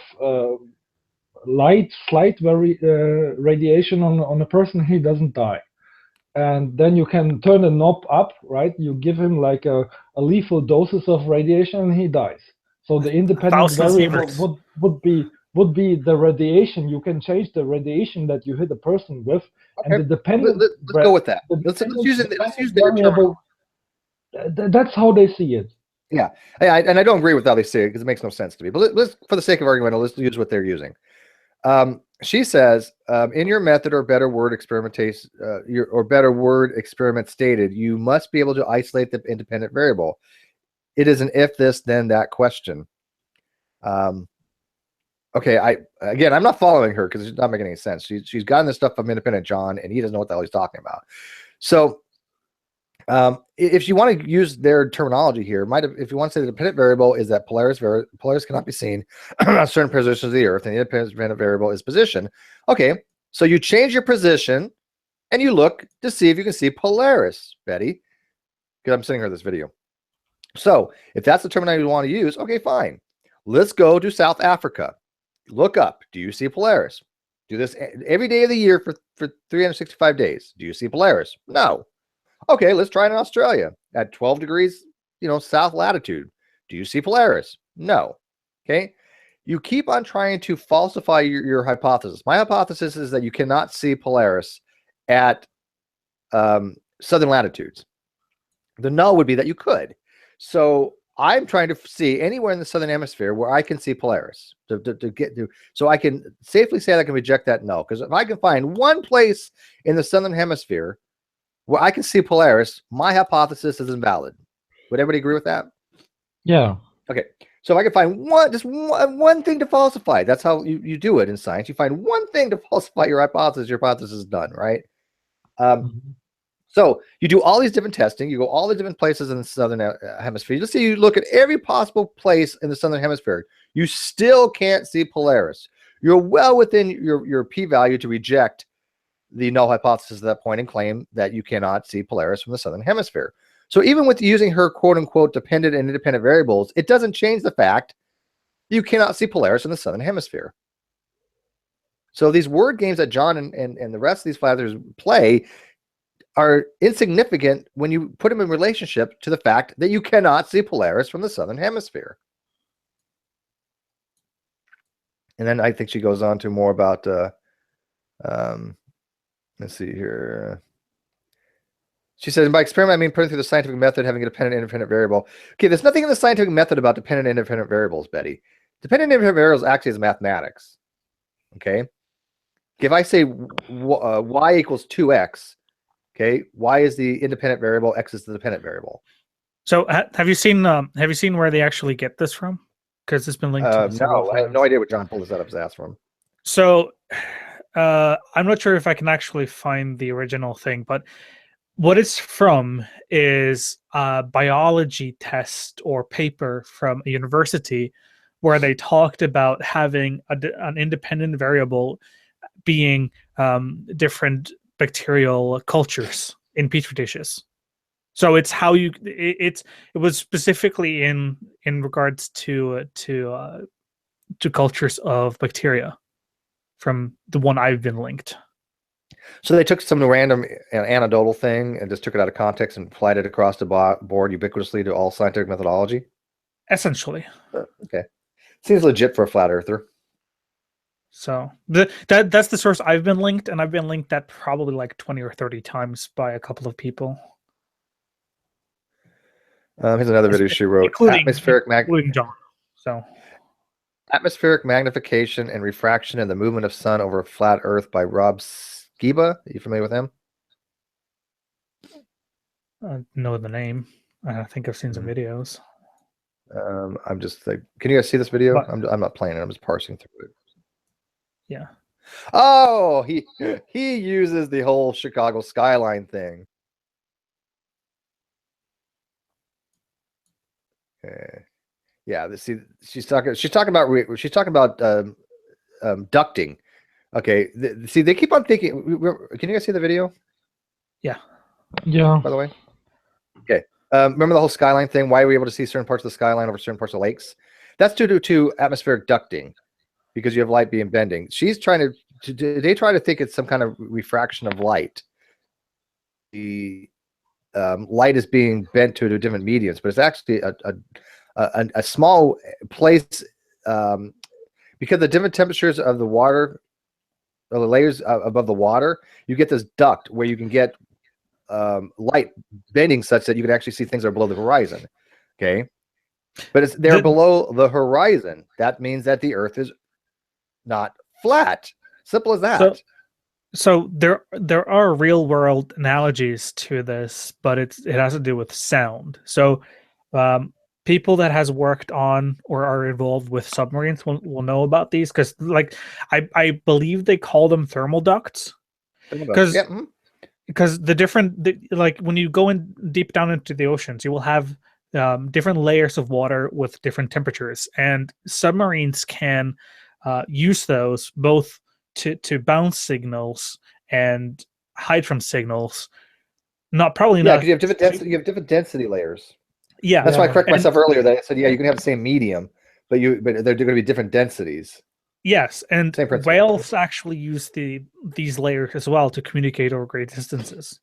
So, like, there's real world analogies to this for something that's much more like tangible, like, because a lot more people have a relation to sound compared to how light behaves.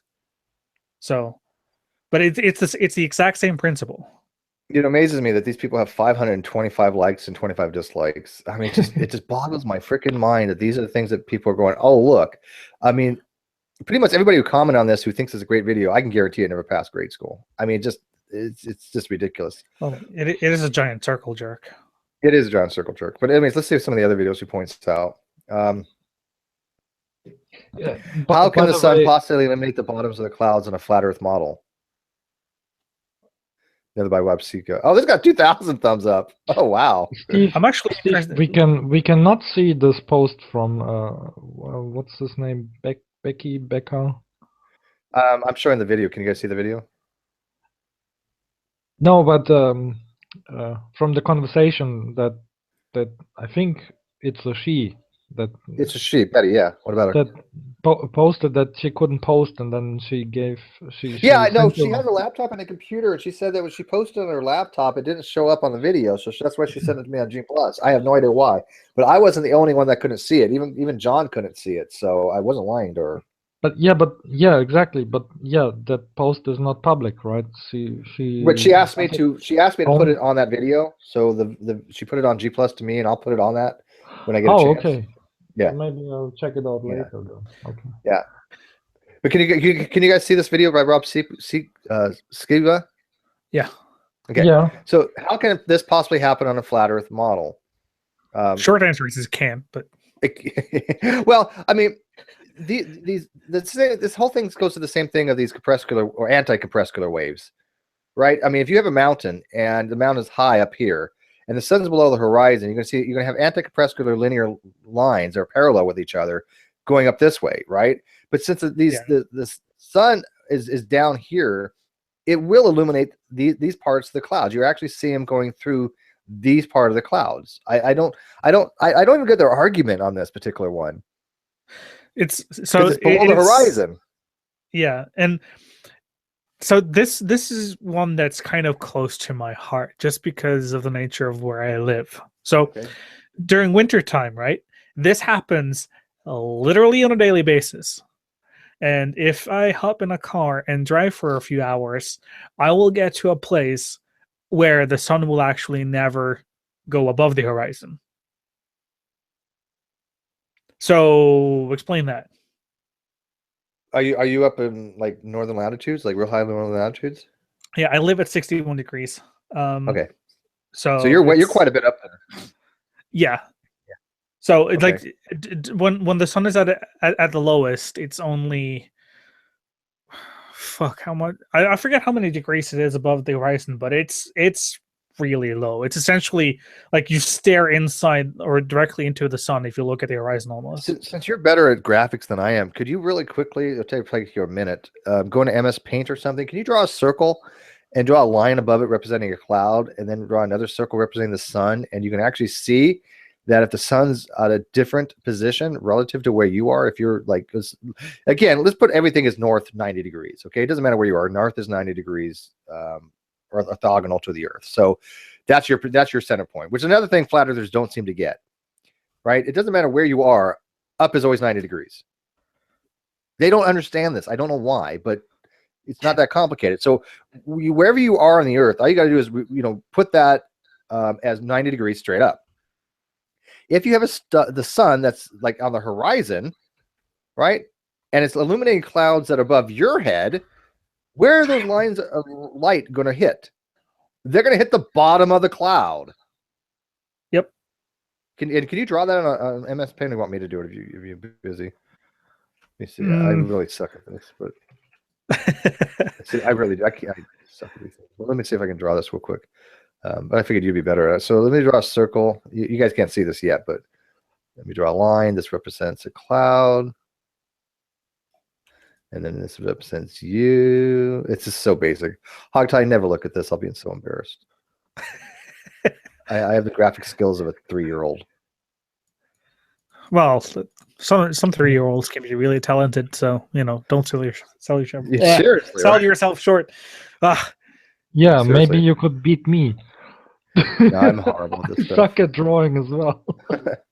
Okay, let me present this drawing real quick. This is so bad. I'm so sorry, people. Can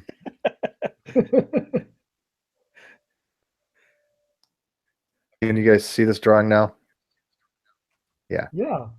Okay, so here's the Earth. And by the way, I know relative. I understand scale. Okay, the sun is bigger than the Earth. I get this. Okay, but because you're looking, because you're looking at the sun at a distance, it's just a small little disk. Okay, so I get the concept. Doesn't make a difference. But here's the bottom of the cloud. That here you are. Now again, it doesn't matter if you rotate this in any direction. It's going to be the same thing. So it doesn't matter if you're in Australia or wherever. Up to you is always 90 degrees. So here's the cloud above your head. Here's the sun going down over the horizon, right? And here's the horizon for you. Again, not perfect, but here's the horizon for you. So you're looking down at the sun like this. You can see the light rays, right? Here's the light ray that's going to hit the cloud. Where is it going to illuminate? It's not going to illuminate the cloud up here, right? Here's the...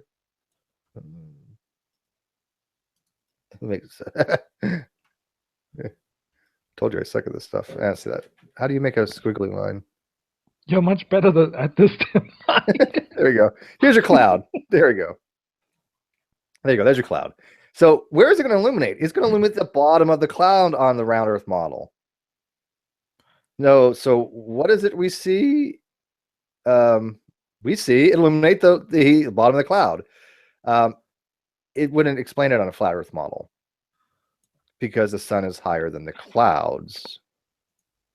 Now, I know he goes on and does experiments here. I don't really care to be honest with you. If you guys want to check it out and then tell me what his major dysfunction is, that's fine, but I'm not really going to go into analyzing that right now. So going back to Betty Van Helsen's post here. So now I still don't have proof of your spinning ball, she says. Well, first of all, we don't prove things in science. We have evidence. I gave her evidence of a spinning ball. I gave her numerous things. In fact, we don't see Polaris from the southern hemisphere. Contrary to an 1889 publication, we just don't see it. You prove things. She says you can't. What's that? So you prove things in math. Yeah, you prove things in math or logic. Yeah. Which is a type of math. She says, now you cannot, she says, since you can't use the scientific method, you cannot validate anything. Well, of course I can use the scientific method. I did up here, Betty. What I wrote here was, I think, decent scientific methodology. If someone wants to correct it that does experimentations, by all means, right? I mean, again, I didn't put the significant level in for alpha, but I don't remember where the hell it is. But basically, the point was you reject the null hypothesis. And she's saying that you can't use the scientific method for it. Of course you can. You most certainly can. But these people do not understand the scientific method at all. And then she says, don't say pictures of so-called composites, which have different land masses, sizes, and different colors, and a perfect circle, while it should be an oblate spheroid or even pear-shaped. Another misconception that flat earthers have. The sun is an irregular oblate spheroid. It is minorly so, such that it is minorly pear-shaped. You would not even know, you cannot possibly notice the shape of the Earth being oblate or pear-shaped with the naked eye. It requires very, very sensitive equipment to detect the small amount of irregularity on the sphere being a spheroid. Okay, but this they get from something that what's his name? deGrasse Tyson said, because he was being precise. Because if you actually look at the measurements, there's a slight pear shape to it. But, and I think that's because of tidal budget. Is it because of the tidal? I don't remember. But again, it doesn't. You can't notice with the naked eye. For all practical purposes, the Earth is a sphere. Matter of fact, if you shrunk the sphere, this Earth down the size of a marble, besides the fact it would become a black hole, it would be perfectly smooth. Matter of fact, I think even a crystal ball that size, like a basketball, it would be perfectly smooth. I mean, like perfectly smooth. Because the difference between the height and the difference between the highest point, like Mount Everest, and the lowest point, the Marianas Trench, is minuscule on those scales. Minuscule. Yeah, I like Neil deGrasse Tyson's example, saying if you instead of shrinking the Earth, if you were to size yourself up to the size where you could hold it in your hand as a ball, the tip of the highest mountain to the valley of the lowest peak, even on the ocean floor, would be lower, or it would be smaller than the grooves of your fingerprints. Oh yeah, yeah. I mean, it would be perfectly smooth. Like you wouldn't even be able to feel that the ball with the pretty much two-thirds of the entire thing, or 3/4 of the entire thing being pure water. You wouldn't even be able to feel that it's wet. That's how thin the layer of the ocean is. Correct. So, yeah. Well, I mean, I hope Betty checks this out again. I don't want to write a long response to her because I just don't think they read what I wrote. And she, by the way, Houseroy, still here? Houseroy? Yeah. Yes, sir. You're just talking. She's Swedish, by the way. Oh, So God. maybe you can talk to her in Swedish to explain to her. She better be hot. I have never seen her. I have no idea. I'm not trying to hook you up. I'm trying to hook you up. She's a flat earther. You really want somebody that thinks the Earth is flat? Hey, Come on, let's be realistic. I've done Swedes before. They're fun. Oh, I'm sure. Yeah, I want to kick her out. I just wanted to open a whole new can of worms. Oh, lucky you. So Go ahead.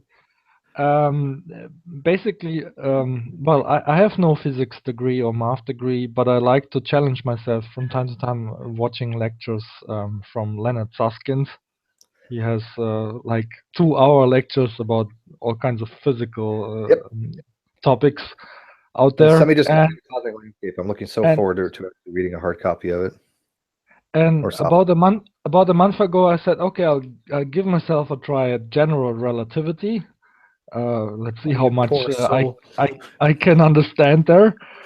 And I was watching the first lecture there, and I thought, like, obviously the lecture is not about flat Earth, but I was thinking, okay, he's making like interesting points that you can use to determine whether the Earth is flat or round, right? And this is something that I kind of said, okay, you can use these two methods. I will come to that, what they are, in a second.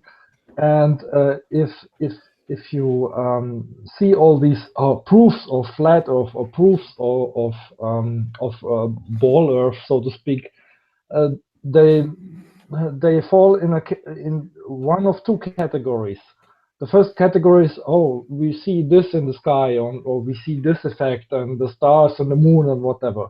And the other category is like a proof that is independent of what is outside of the Earth, right? Imagine we don't see anything in the sky.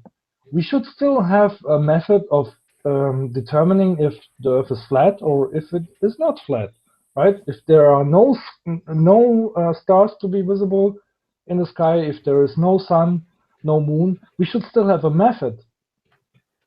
And most of these proofs, so to speak, for both the flat Earth, for all the videos that are on the internet, most of them fall into the first category, and almost none fall into the second. Well, that's the thing. I mean, these guys try to do, you know, at least some kind of experimentation, but I think they don't understand like things like control. They don't understand things like the scientific method to even do a proper experiment. But again, they take these videos with these people like Russian vids and Jainism, and they're like, oh, look at these people. They're actually showing, you know, that the Earth is flat, when they don't seem to understand that they're just misleading people grossly, right? And if people, like somebody pointed out, House pointed out, if people understood basic optics, they would understand easily why these videos appear the way they do. But it's not evidence for a flat Earth. It's not evidence that the sun is receding. It is evidence for the fact that these people don't understand optics. That's it. Pretty much. Yeah. It's the only thing it proves. It really demonstrates. Yeah. So yeah, okay. I will go a little bit into detail what was presented in the lecture. It was about gravity. So first of all, Leonard Susskind is pointing out there is an equivalence principle that at least locally you cannot determine if you are in an elevator that is moving upwards or this accelerating upwards, or if you are in a system where gravity is pulling you down. Relativity, right? Exactly. But then he is like a little bit tongue-in-cheek presenting a case, well, with a round Earth. Obviously, he's saying the Earth is round, right? The gravitational, the arrows of the force are pointing towards one single point. They are not parallel. On a flat Earth, they would be parallel. So a little bit tongue-in-cheek, he's saying the 2,000 miles man, if he is in a free fall towards Earth, like horizontally, he would feel a little bit of compression. Well, if you understand what I mean.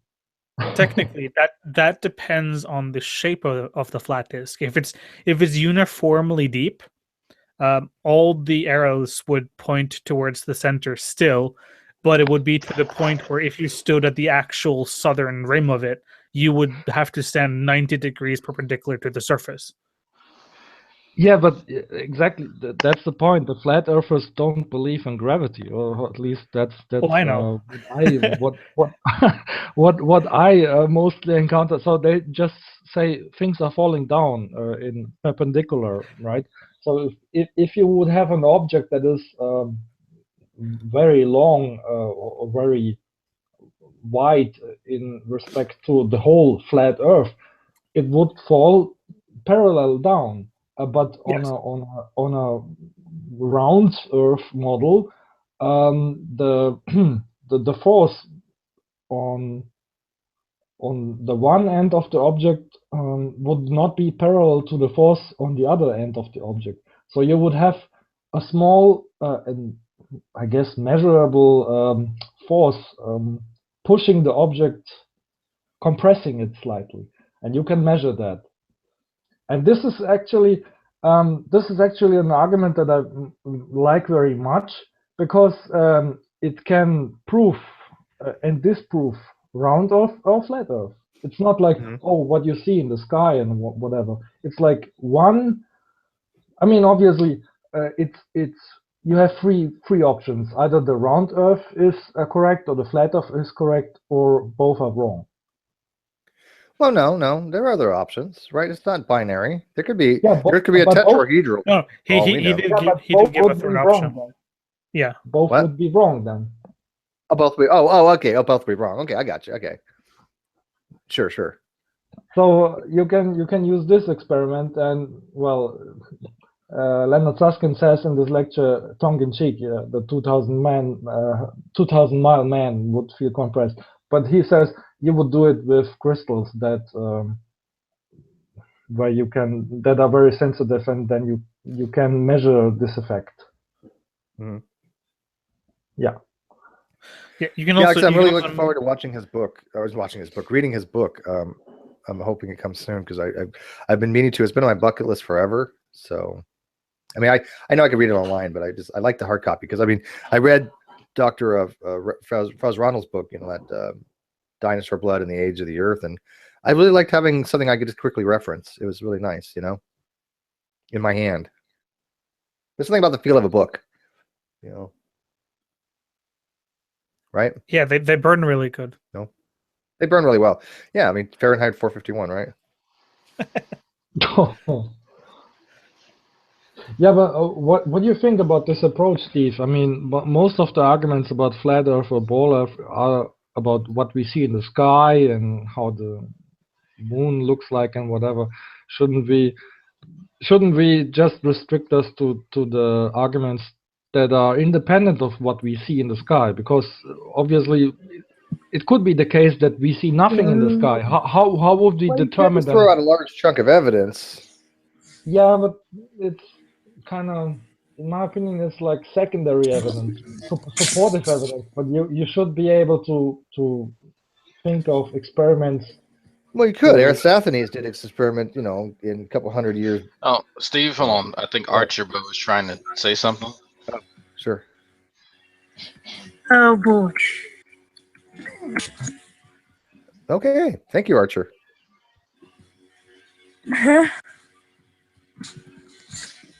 Okay. Anyways, I'm going to be ending this soon. Looks like, some people got a hold of the link. So I'm sure that eventually we're going to be going off air here, right?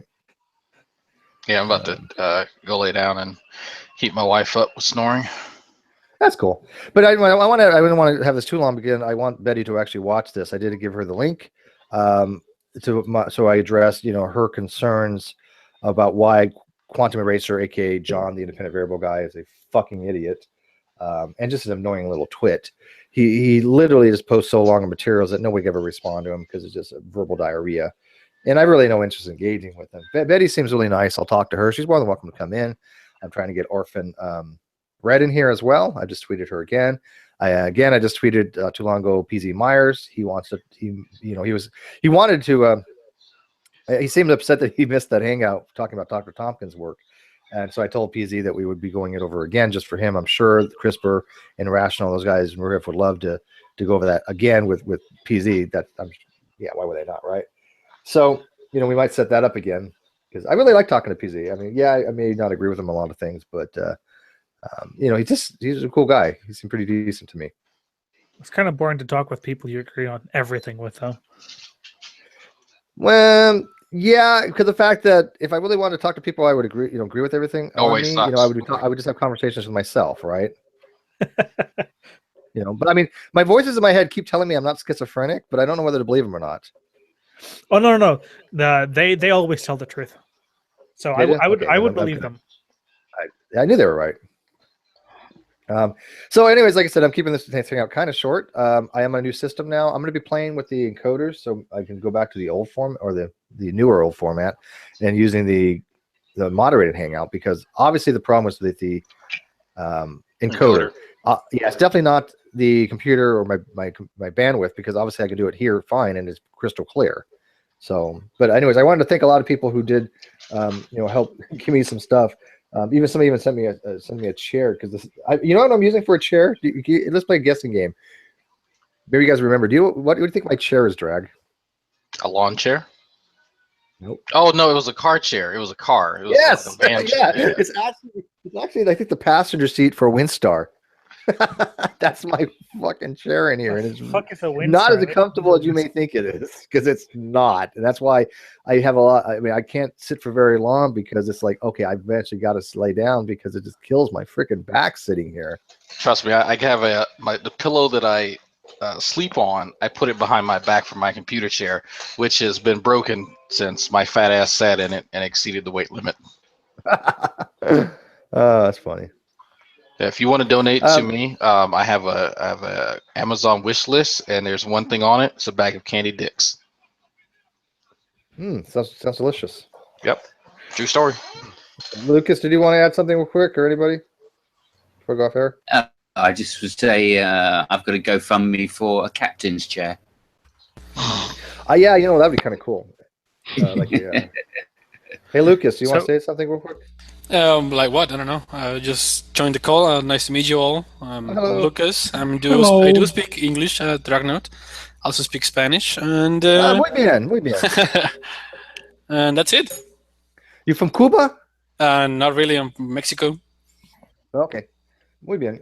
Yeah, we're just having now it's at the end, but we were just discussing some of these people's claims for flat Earth, and there seems to be a small resurgence in our community. I'm not going to name names because I don't think it'd be appropriate, but there are a couple of people that are in a community that I like that have been, investigating flat Earth. And again, I don't have a problem with people investigating flat Earth. I kind of have a problem with that if somebody doesn't even know that flat Earth is wrong and you're an adult, I kind of wonder, but it is what it is, right? But if somebody says, you know what, I'll look at their evidence. Okay, fair enough. You want to be objective. I think it's kind of a no-brainer, but whatever. But you got to be able to look at the evidence, and looking at Russian vids and looking at a control vid like Red's Rhetoric's video, there's no comparison, right? I mean, Red's actually took the time to do an actual experiment and show that the angular diameter of the sun doesn't change every 30 minutes. He took a picture. So, it really tells us the quality of these people's investigatory processes, right? I mean, they don't really investigate things very well. That's because they don't have the science behind them to actually know how to do a proper investigation. And that's why Betty keeps bringing up all these weird things about hypotheses that aren't there in actual science. She's obviously have never done an actual experiment in a lab. She's obviously never formulated a hypothesis, never had to eject a null hypothesis. And she's just parroting what independent variable John is saying. So I wanted to wrap that up. But you guys have any things you want to say before I take this off air, or any suggestions for some future hangouts? Because I got a lot of things going on, a lot of like fingers and pies everywhere. I'm just waiting for things to start coming to fruition, because that's why I've only been having 3 hangouts a week. I haven't been able to get a hold of these people as much as I'd like to. I've been talking to them, but it's just a matter of actually getting these interesting people in here. So, I like when the very first thing you said about it, which is different stars from different hemispheres. To explain, yeah, well, that's an observation we can't change, right? Again, they had to point to an 1889 citation that we can't even validate. That supposedly this guy, one person, says he's seen Polaris and Crux at the same time. But the reality is, in the last, hundreds of years since then, nobody's been able to see Polaris from the South Pole. Period. That seems fairly kind of conclusive, at least as a good question. So us saying, well, it's a matter of asking the right question. We recognise that we think along may be wrong, and that's always considered. And that is to ask better questions, and questions which have at least some relevance, right? Rather than going off on the tangents, which is what I hear most often with Flat Earth tangent. And even when you go in and present them with a clear-cut model of how we could demonstrate, they're just not interested in it. Well, that's the thing. We can show our model works, because again, use that stellarium, go to any of those southern locations, look up. Does it match? Yes. Now, I challenge Betty or any other flat earther, write a program, and I challenge it. I'll run it by Carr, who's very good at this type of programming. Write a program using a flat Earth model that I can put any longitude or latitude at any time of the year, at any time, and say, this is the stars that I'm going to see from this perspective. Give that a go. Do you know what the odds of them actually being able to do that is? Astronomical. Yeah. But you can make hypothetical models in which potentially, if this thing wasn't the same way, then something else was different. And that's what we hear. But it's about asking the right question. Yeah, we can hypothesize a lot of things. We don't do that because we try to ask the right question. It comes down to easy things quite often, like the stars in this particular. I mean, there's 100 of different experiments you can do to show the Earth is round. So I'm focusing in on the fact that they don't ask the right question, which goes to show you that the is incorrect to start with. Right? They don't even tend to ask questions, though. They just postulate shit and go with it. Yeah. Difference, right? It's the first thing we do when we come up with a hypothesis, is try and ask questions to falsify it. Yeah, I mean, if any of these guys in the chat that support this nonsense want to come and defend it, then just say the word. You can get an invite. We have flat earthers in it. There was someone in the chat. I have it up on my screen right now. There was someone asking, "Are these old globe ballers in the panel now? There's any flat earthers?" Well, most of them sound like they never passed second grade. I mean, seriously. I've got to thank Commando for calling me or calling people, us in general, just chimps on a ball. Such a fantastic description. I mean, it's not. I mean, you can't really take it as an insult, because I mean, it's somewhat accurate. Yeah, exactly. It's the same kind of accurate as we wish. If they only had that kind of accuracy, we wouldn't be having the discussion. So what would be the correct thing? Are they special creatures on a disc? Like, I don't like. What is the antithesis of chimps on a ball?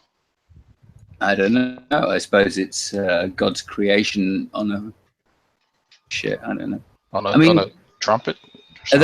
Are all flat earthers like theists? Is that a link? No, I think a lot of them are, sure. But the Red Line said there's quite a few atheist flat earthers, so it's not. I was a majority of them religious, yeah, but there's quite a few that are atheists. Yeah. Okay. That seems strange to me. Yeah. I gotta say, I read this very often, like, oh, the ball earthers, they think they're on a spinning ball. Like, why? What does the spinning matter? What does the spinning matter if about the shape of the Earth, right? Whether it is spinning or not. It could be a non-spinning ball, like. Yeah, but that's a whole different topic. We won't even into the spinning part. They do not understand relative velocities. They're like, well, how can you, if it's going at 48 miles per hour, or 48,000 miles per hour, how could you don't fly off? Hey, dude, I've challenged so many of them to do something as simple as find the closest merry-go-round, sit on it, and have someone rotate it once every hour with blindfolds on. You won't notice that you're going in a circle, but you're going 24 times the speed of what you're doing on the surface of the Earth. Yeah. Yeah, they don't get it. They really don't understand it. Because you don't feel speed, you feel acceleration. Right. That's the takeaway, right? I mean, if you're at a constant acceleration, then you don't even know you're moving. That's why you can be traveling in a pressurized tube going 400 miles per hour at 30,000 feet and not even tell that you're moving, right? Except for maybe turbulence. Hint, that's why it's exhausting for a fat person to get up. It's because you're constantly accelerating downwards at close to 10 meters a second. Yep. Yeah, I mean, same principle. I mean, gravity is pulling them down, right? Because gravity is an acceleration, right? In fact, that literally is what weight is. Force equals mass times acceleration. So weight is basically W equals mass times gravity, right? So F equals ma, A is equal to G. So the acceleration due to gravity is what gives you weight. So if you're a heavier person, you have more weight. So you're constantly being brought down to the Earth by the effect of gravity. Okay, Albot Eulogy wants to make a correction. Constant velocity, you will feel constant acceleration. No, you wait. If you're at a constant velocity, you have zero acceleration. Acceleration is the derivative or second derivative of velocity. So if your velocity is constant, right? If you're at 15 miles per hour, unless you're changing direction or changing your speed as a scalar, you don't notice it, right? Velocity is a vector. Speed is if you change the vector, if you change the vector of the velocity, you enter acceleration. Yeah, because by definition you're changing acceleration. Yeah, acceleration is not just how fast you're going; it's the first derivative of velocity. Yeah, I'm sorry. Yeah, it is the first derivative. You know what? I always get the derivatives messed up. So acceleration is the first derivative of velocity, and velocity is the first derivative of displacement. No, yeah, well, acceleration is the second derivative of the distance. Of the distance, yes, the displacement. Yeah, that's why I get confused. So yeah, acceleration is the second derivative of displacement, because velocity is the first derivative of displacement, meaning that acceleration is the first derivative of velocity. Position, displacement, position, same thing. And so, unless you're changing your velocity by changing your vector, your direction, or your scalar speed, you wouldn't notice that. So if you're at a constant velocity, meaning that you're not changing your direction, then how would you ever notice that? I just got to say, I love the term static acceleration. What? Static acceleration? Yeah, gravity. Well, I mean, I wouldn't call it static. I mean, there's constant acceleration. There's some there's in some contexts they call it static acceleration because the acceleration itself remains the same. Yeah, I just call that a constant acceleration. I just find the term fun because I would never use the word static. It's oxymoronic. Yeah, it is. Static is constant. But people, but true empiricism will say, well, static means the same as constant. Well, no, not really. Oh, no, just, I really hope he doesn't go into physics. No, I really hope he stays away from physics. Like, I really don't want to go there with him. Okay, we're going to ask you by geology this, or Kara. All right, and I've asked other people, see if they remember. What derivative of position is jerk? That has to be third? No, that'd be fourth, because, hold on. I mean, delta fucking, that's too late for this Call shit. it jerk or surge? I know it is jerk.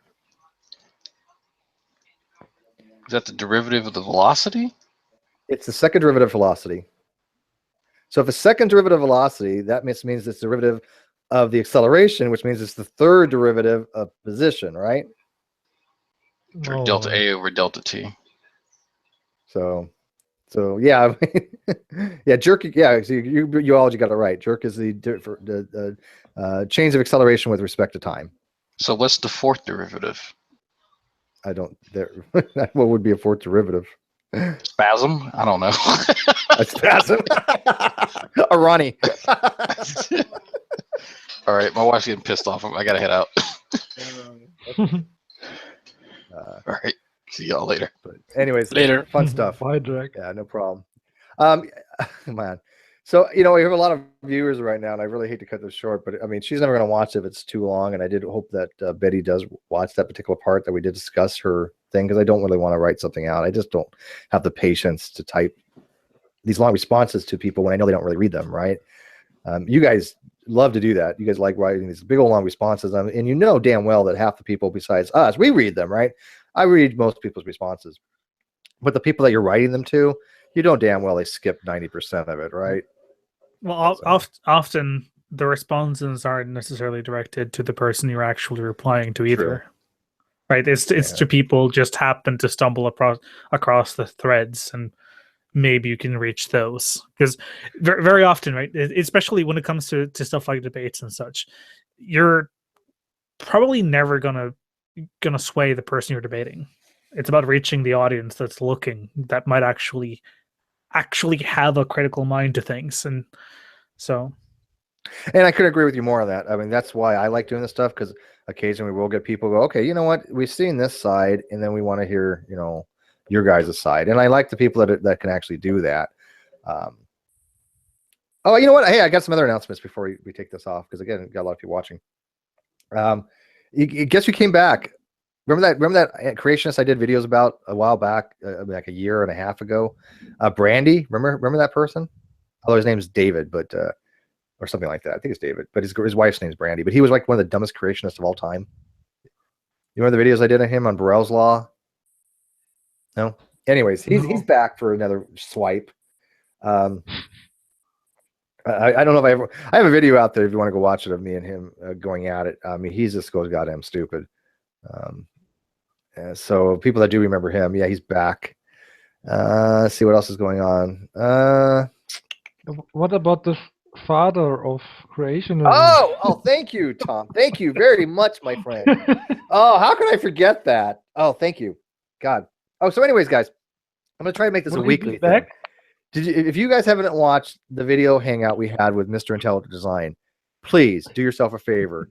Go out to the store, buy a very good bottle of scotch, or if you like bourbon, I don't care. Just something that has a higher content than beer, because you're going to need it. And watch this hangout we had with Mr. Intelligent Design. I eventually had to stop, because I was going to pee myself or give myself a hernia. I was laughing so hard.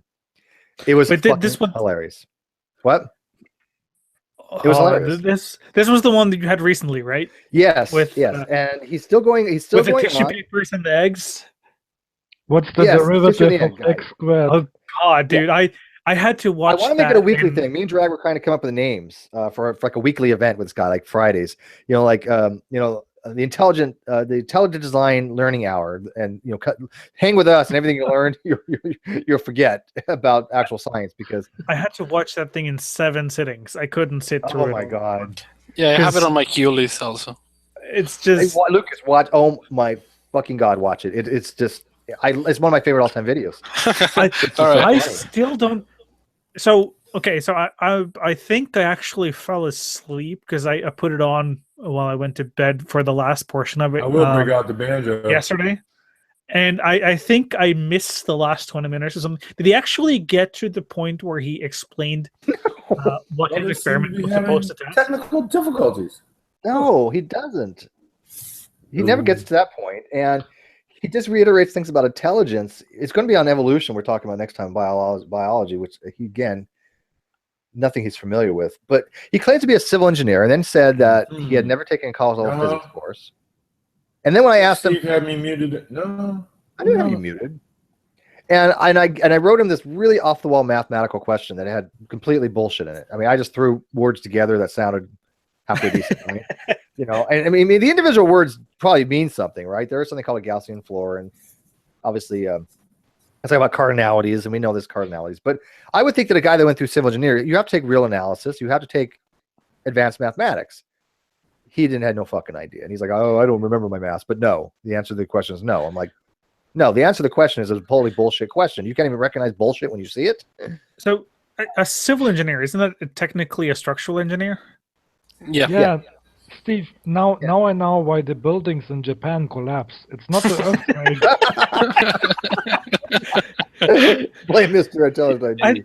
Because I don't think I've heard the term civil engineer before, but I did a We haven't quick had here, Google civil search, and I from what I gathered, the difference between a civil engineer, or it's like you have a civil and then you have military, but they're both structural engineers. They're a type of structural engineer, sure. Yeah. Yeah, kind of like an architect, but like, with more You'd math. be the one constructing things, right? I mean, if you do Yes, like a bridge, you're going to have a civil engineer come in, and he's the one that's going to do the surveying, the test, and the planning, and all that stuff to Yeah, build it involves a shit ton of math. Yes, it's exactly. a shit ton of math. My question involves something like, you know, if the Taylor and Swift series, he's like, somebody else actually said it's Tradow. Tradow is like, well, you know, I don't know what a Swift series, you know, I don't know what did he say. He said something weird, and it's like, dude, there's no such thing as a Swift series. It's a fucking joke. Taylor Swift. You didn't get it, right? There's a Taylor series.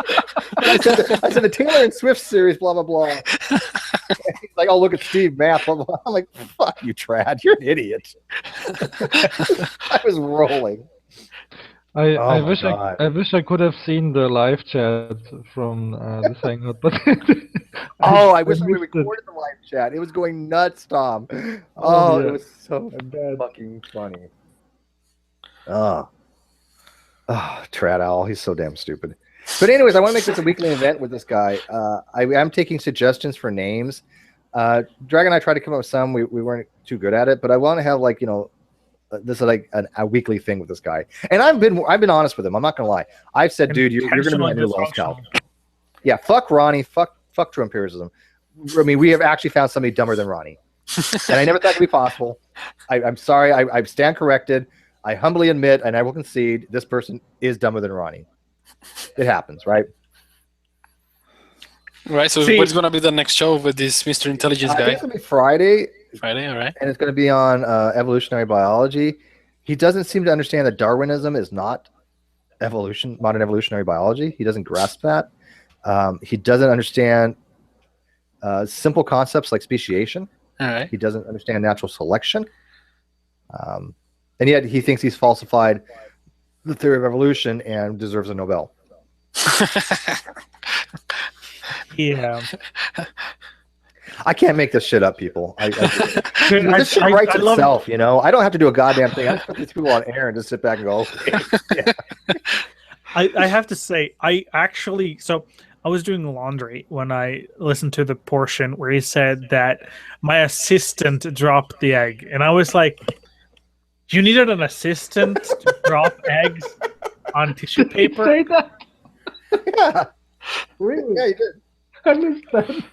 And like, so there's a couple of questions that arises from that, right? That's one, is there a need for it? And two, who the fuck would actually sign up for it?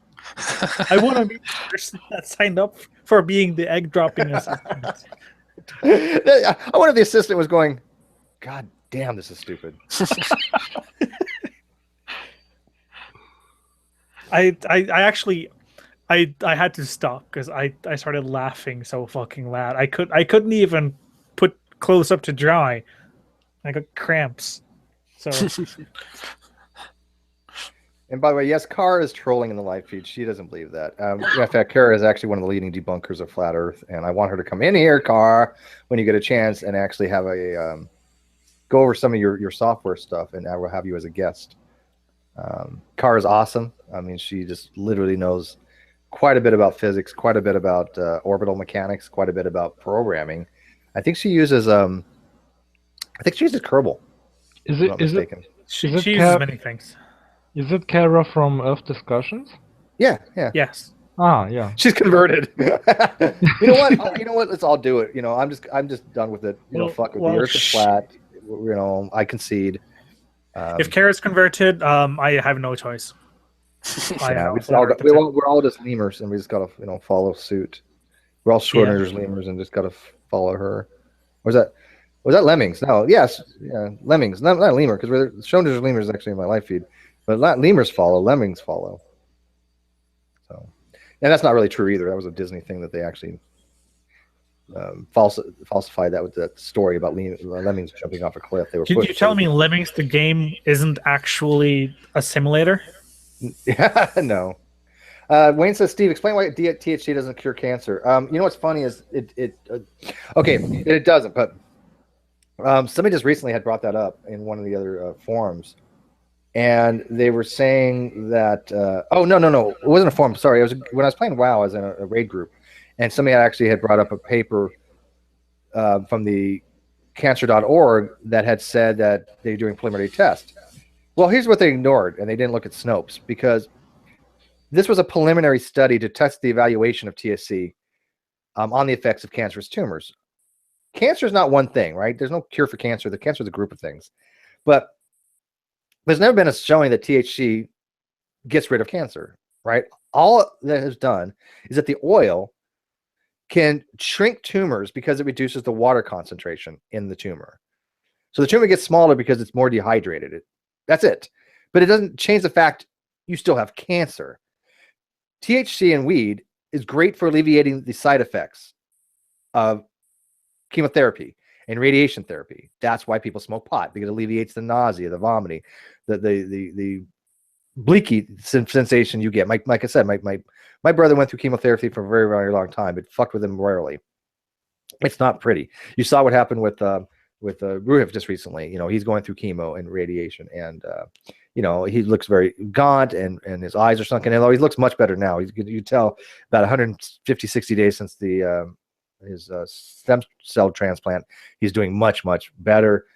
He's definitely looking much better. But yeah, that's what pot's for. But these claims that THC cures cancer has never been shown by any paper. Nowhere has ever done a study that showed that. All they said, that cancer.org says preliminary studies are looking into the possibility that it can. That's it. That's it. So that's the story on that, Wayne. But the article said it can.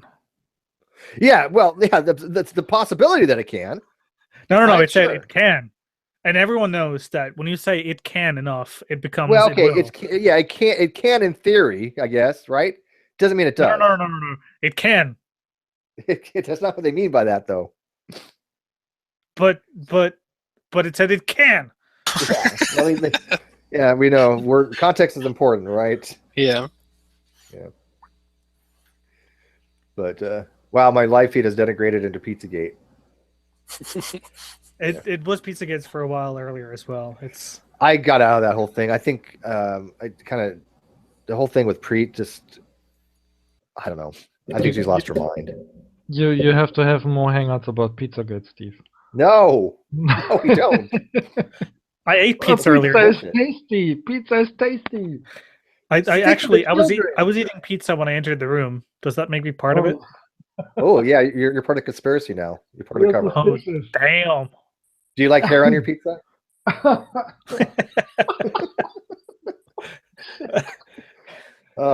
Only if it's green and it's been there for a month. Well, like I said, I mean, I do want to end this soon. I'm sorry. I know I have a lot of people watching. But now that I got a new system and everything seems to be working much better, and I got a monitor that works. Yes, it was the monitor that crapped out of me. I tried it on 2 different laptops. It just died finally. And I thought something was going wrong with it, because what happened would be every time I would go into standby and I would come out of standby, the monitor would take a shit. And finally it just completely crapped out. But I had a 22-inch Samsung donated. And it's amazing. It's I can actually read things on the screen. I'm not squinting. So it does make a difference.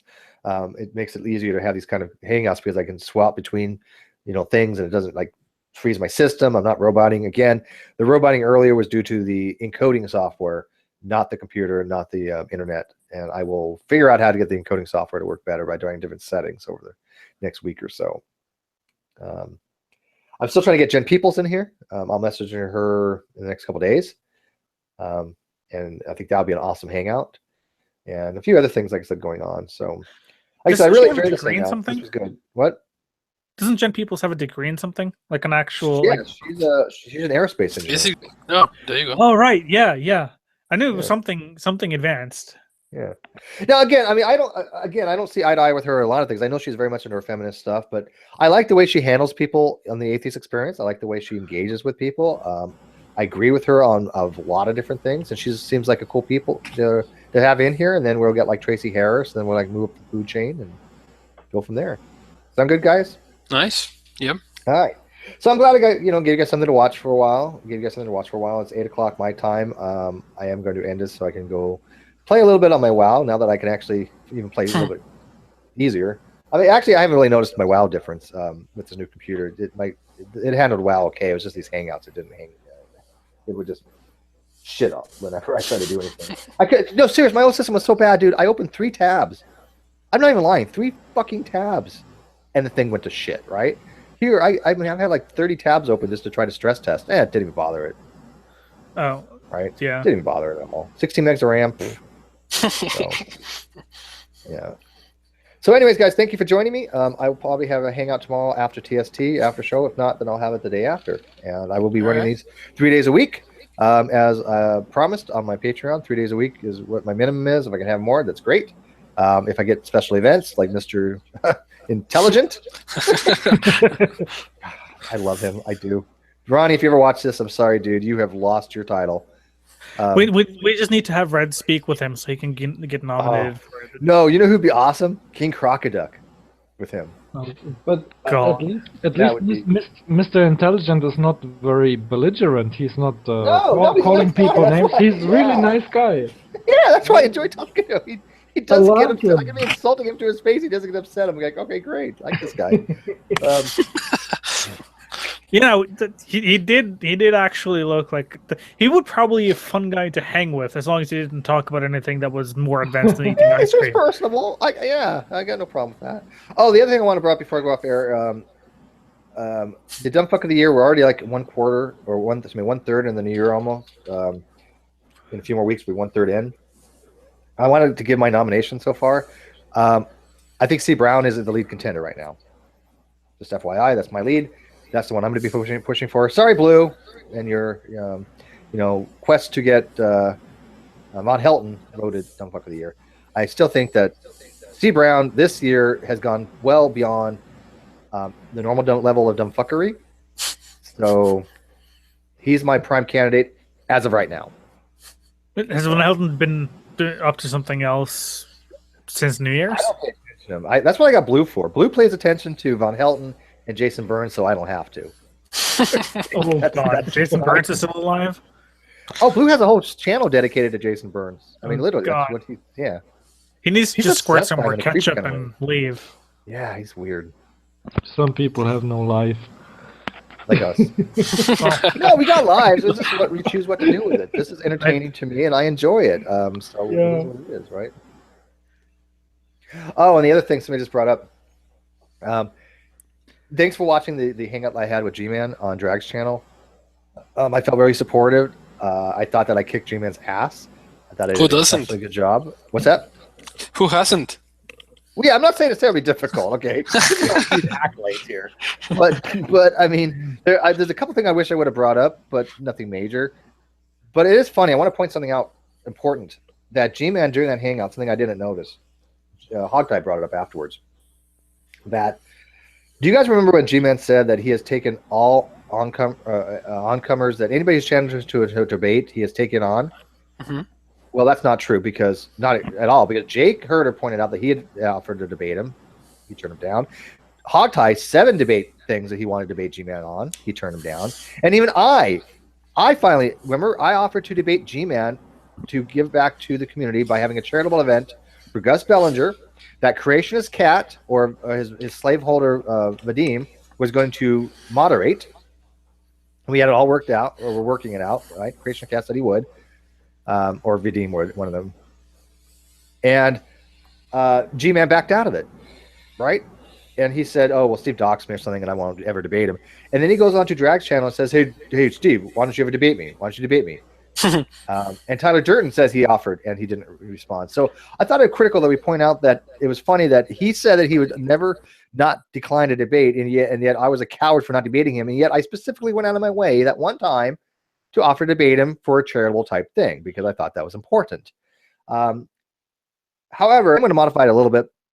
This year is a new year, and I don't really care that much anymore. I think I fucked with these guys enough. If they want to debate me on something on anybody's channel other than the Clown Car Posse channel, sure, I'll think about it. Give me a reasonable topic, a little while to apply to prepare for it. And on a neutral channel, maybe like Hog Ties, that's fine with me. I'm fine with it. I don't care anymore. These guys are not hard to discuss things with, right? Not hard to quote unquote debate. That's why I smashed the shit out of G-Man. I only didn't want to debate them because I knew it pissed them the fuck off, and I certainly wasn't going to do it on Ronnie's channel. But if they want to have a debate on something, why not? I'll go for it. Is that cool? I actually want to just say that I think one of my last interactions with G-Man, I haven't actually spoken to the guy in person for probably 2 years now, but I actually miss talking to Gary, not G-Man.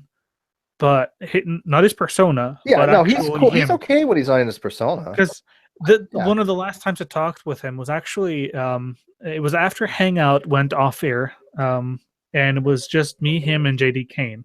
I'm not sure if JD Kane remembers this, but it was about the Ice Ages. Because he was on the fence of I'm not sure if he has a set position still on how old the Earth is and such. Because he was on the fence if it was young or old. Yeah, and he kind of started with probably a few 100,000, if I think you remember correctly. Yeah, because he started learning about Ice Ages, and we spent a good 2 hours talking about Ice Ages because he had a question about the Ice Age, and we kind of said which one because there's been several, and he was kind of baffled that there was several, and we could provide evidence directly linking to several Ice Ages. And that was one of the things that actually pushed him away from more or less being certain that it was very, very young until it's probably much older than I thought it was. Yeah, and I'm glad you brought that up. He can be really, really nice to talk with when he's not his persona. And then that's important to mention to people. G-Man on air is different from G-Man off air. If people have never talked to him off air, he has a persona that he puts on. As soon as that live light goes on, he's a different person. Yeah, I kid you not. Not even kidding. It's like a method actor. Like he just switches on, and now I'm. And I'm just the opposite. I am the same pretty much. It doesn't matter in any hangout. You guys have done numerous hangouts with me off air, especially Hog Tie. I'm not that much different off than I am on. I've offered to talk with G-Man about basketball, about the Knicks. He appears to be the only one in the great debate community who's interested in basketball, but he won't. Well, he is very athletic, so that wouldn't surprise me. I don't know anything about the topic, so big orange ball, dribbles. If there's one thing I'll take without questioning it from him, it would be stuff that has to do with physical exercise. If he told me to do something because it would give results, I would take his word for it.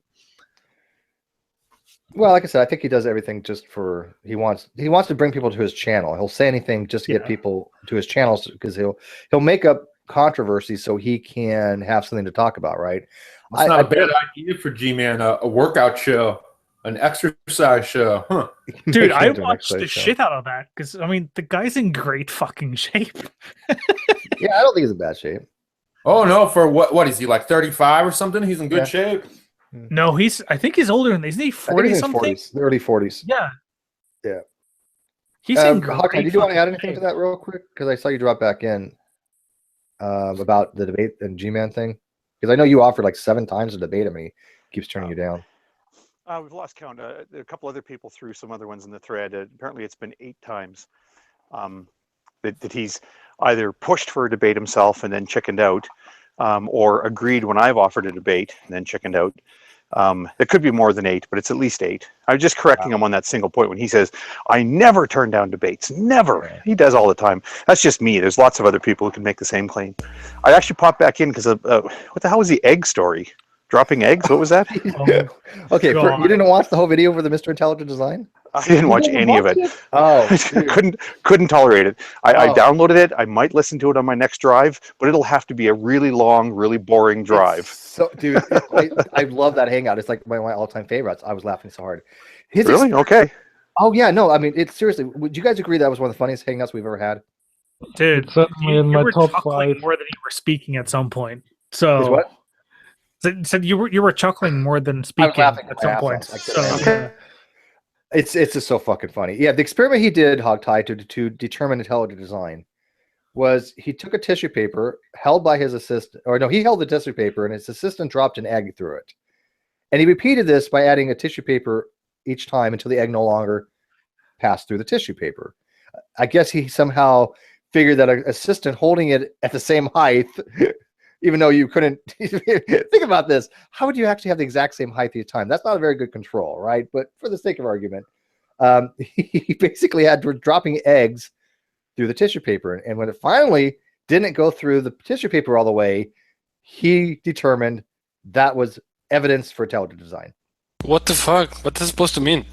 I'm missing a If you step could in there, I'm explain sure. this, I will be happy to death because nobody fucking no, knows. you're not missing a step. That's his entire process, Hogtie. You're not missing a step. Yeah, that's it. That's it. I'm not simplifying this. I'm really not. No, he's very specific that that's his test. He repeats this many times. We couldn't really get down to the bottom of it. It is so not an oversimplification. And- That's what's funny. And it's very important to note that the eggs are raw. No, I asked him if they could be hard boiled. He said he used raw, but he said it didn't matter. Yeah, no, I meant it as in he used raw. Yeah. So there's probably a bit of mess involved in that experiment. Did he specify the height at some point? Because I don't remember. No, he didn't say the height. He didn't say the height. And it's funny is, again, there might have been some language barrier. At least I was hoping so at the beginning, but I realized he actually has written these self-publication books, and he converses in English. He does understand English. I mean, he's not incapable of having conversation in English, and so he knows what these words mean. But his understanding of science is so goddamn bad that it's just like he's using these scientific vernaculars completely and grossly incorrectly. I like when you said, so you were testing what, the tensile strength of the tissue paper, and he's like, no, I was testing intelligent design. Yeah, he was not going to say, I'm touching intelligence.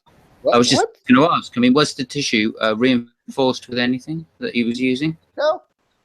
He didn't. You know what? He didn't mention it was single ply or dual ply though. Right. It wasn't two ply. tissue. It changed the intelligence quotient. No, he used several tissues. He used It wasn't two tissues tissues that and 4 that 6.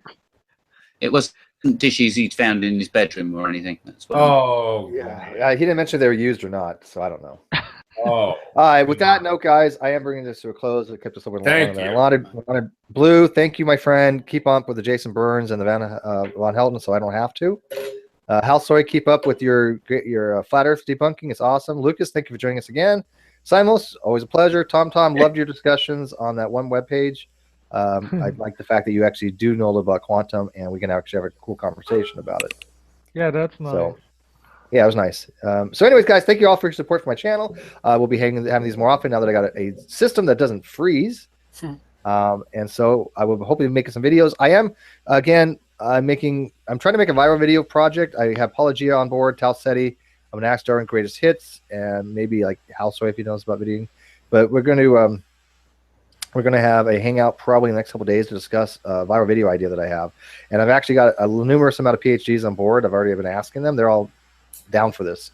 So if we can come up with a script, or we come up with a game plan, and we can get this done the next couple of weeks, I think it'd be an awesome video to make a viral video and then find somebody that can market it.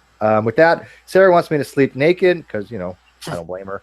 Because I look really good sleeping naked. So anyways, Sarah, thank you much for watching. Say hi to your wife for me, and we're out.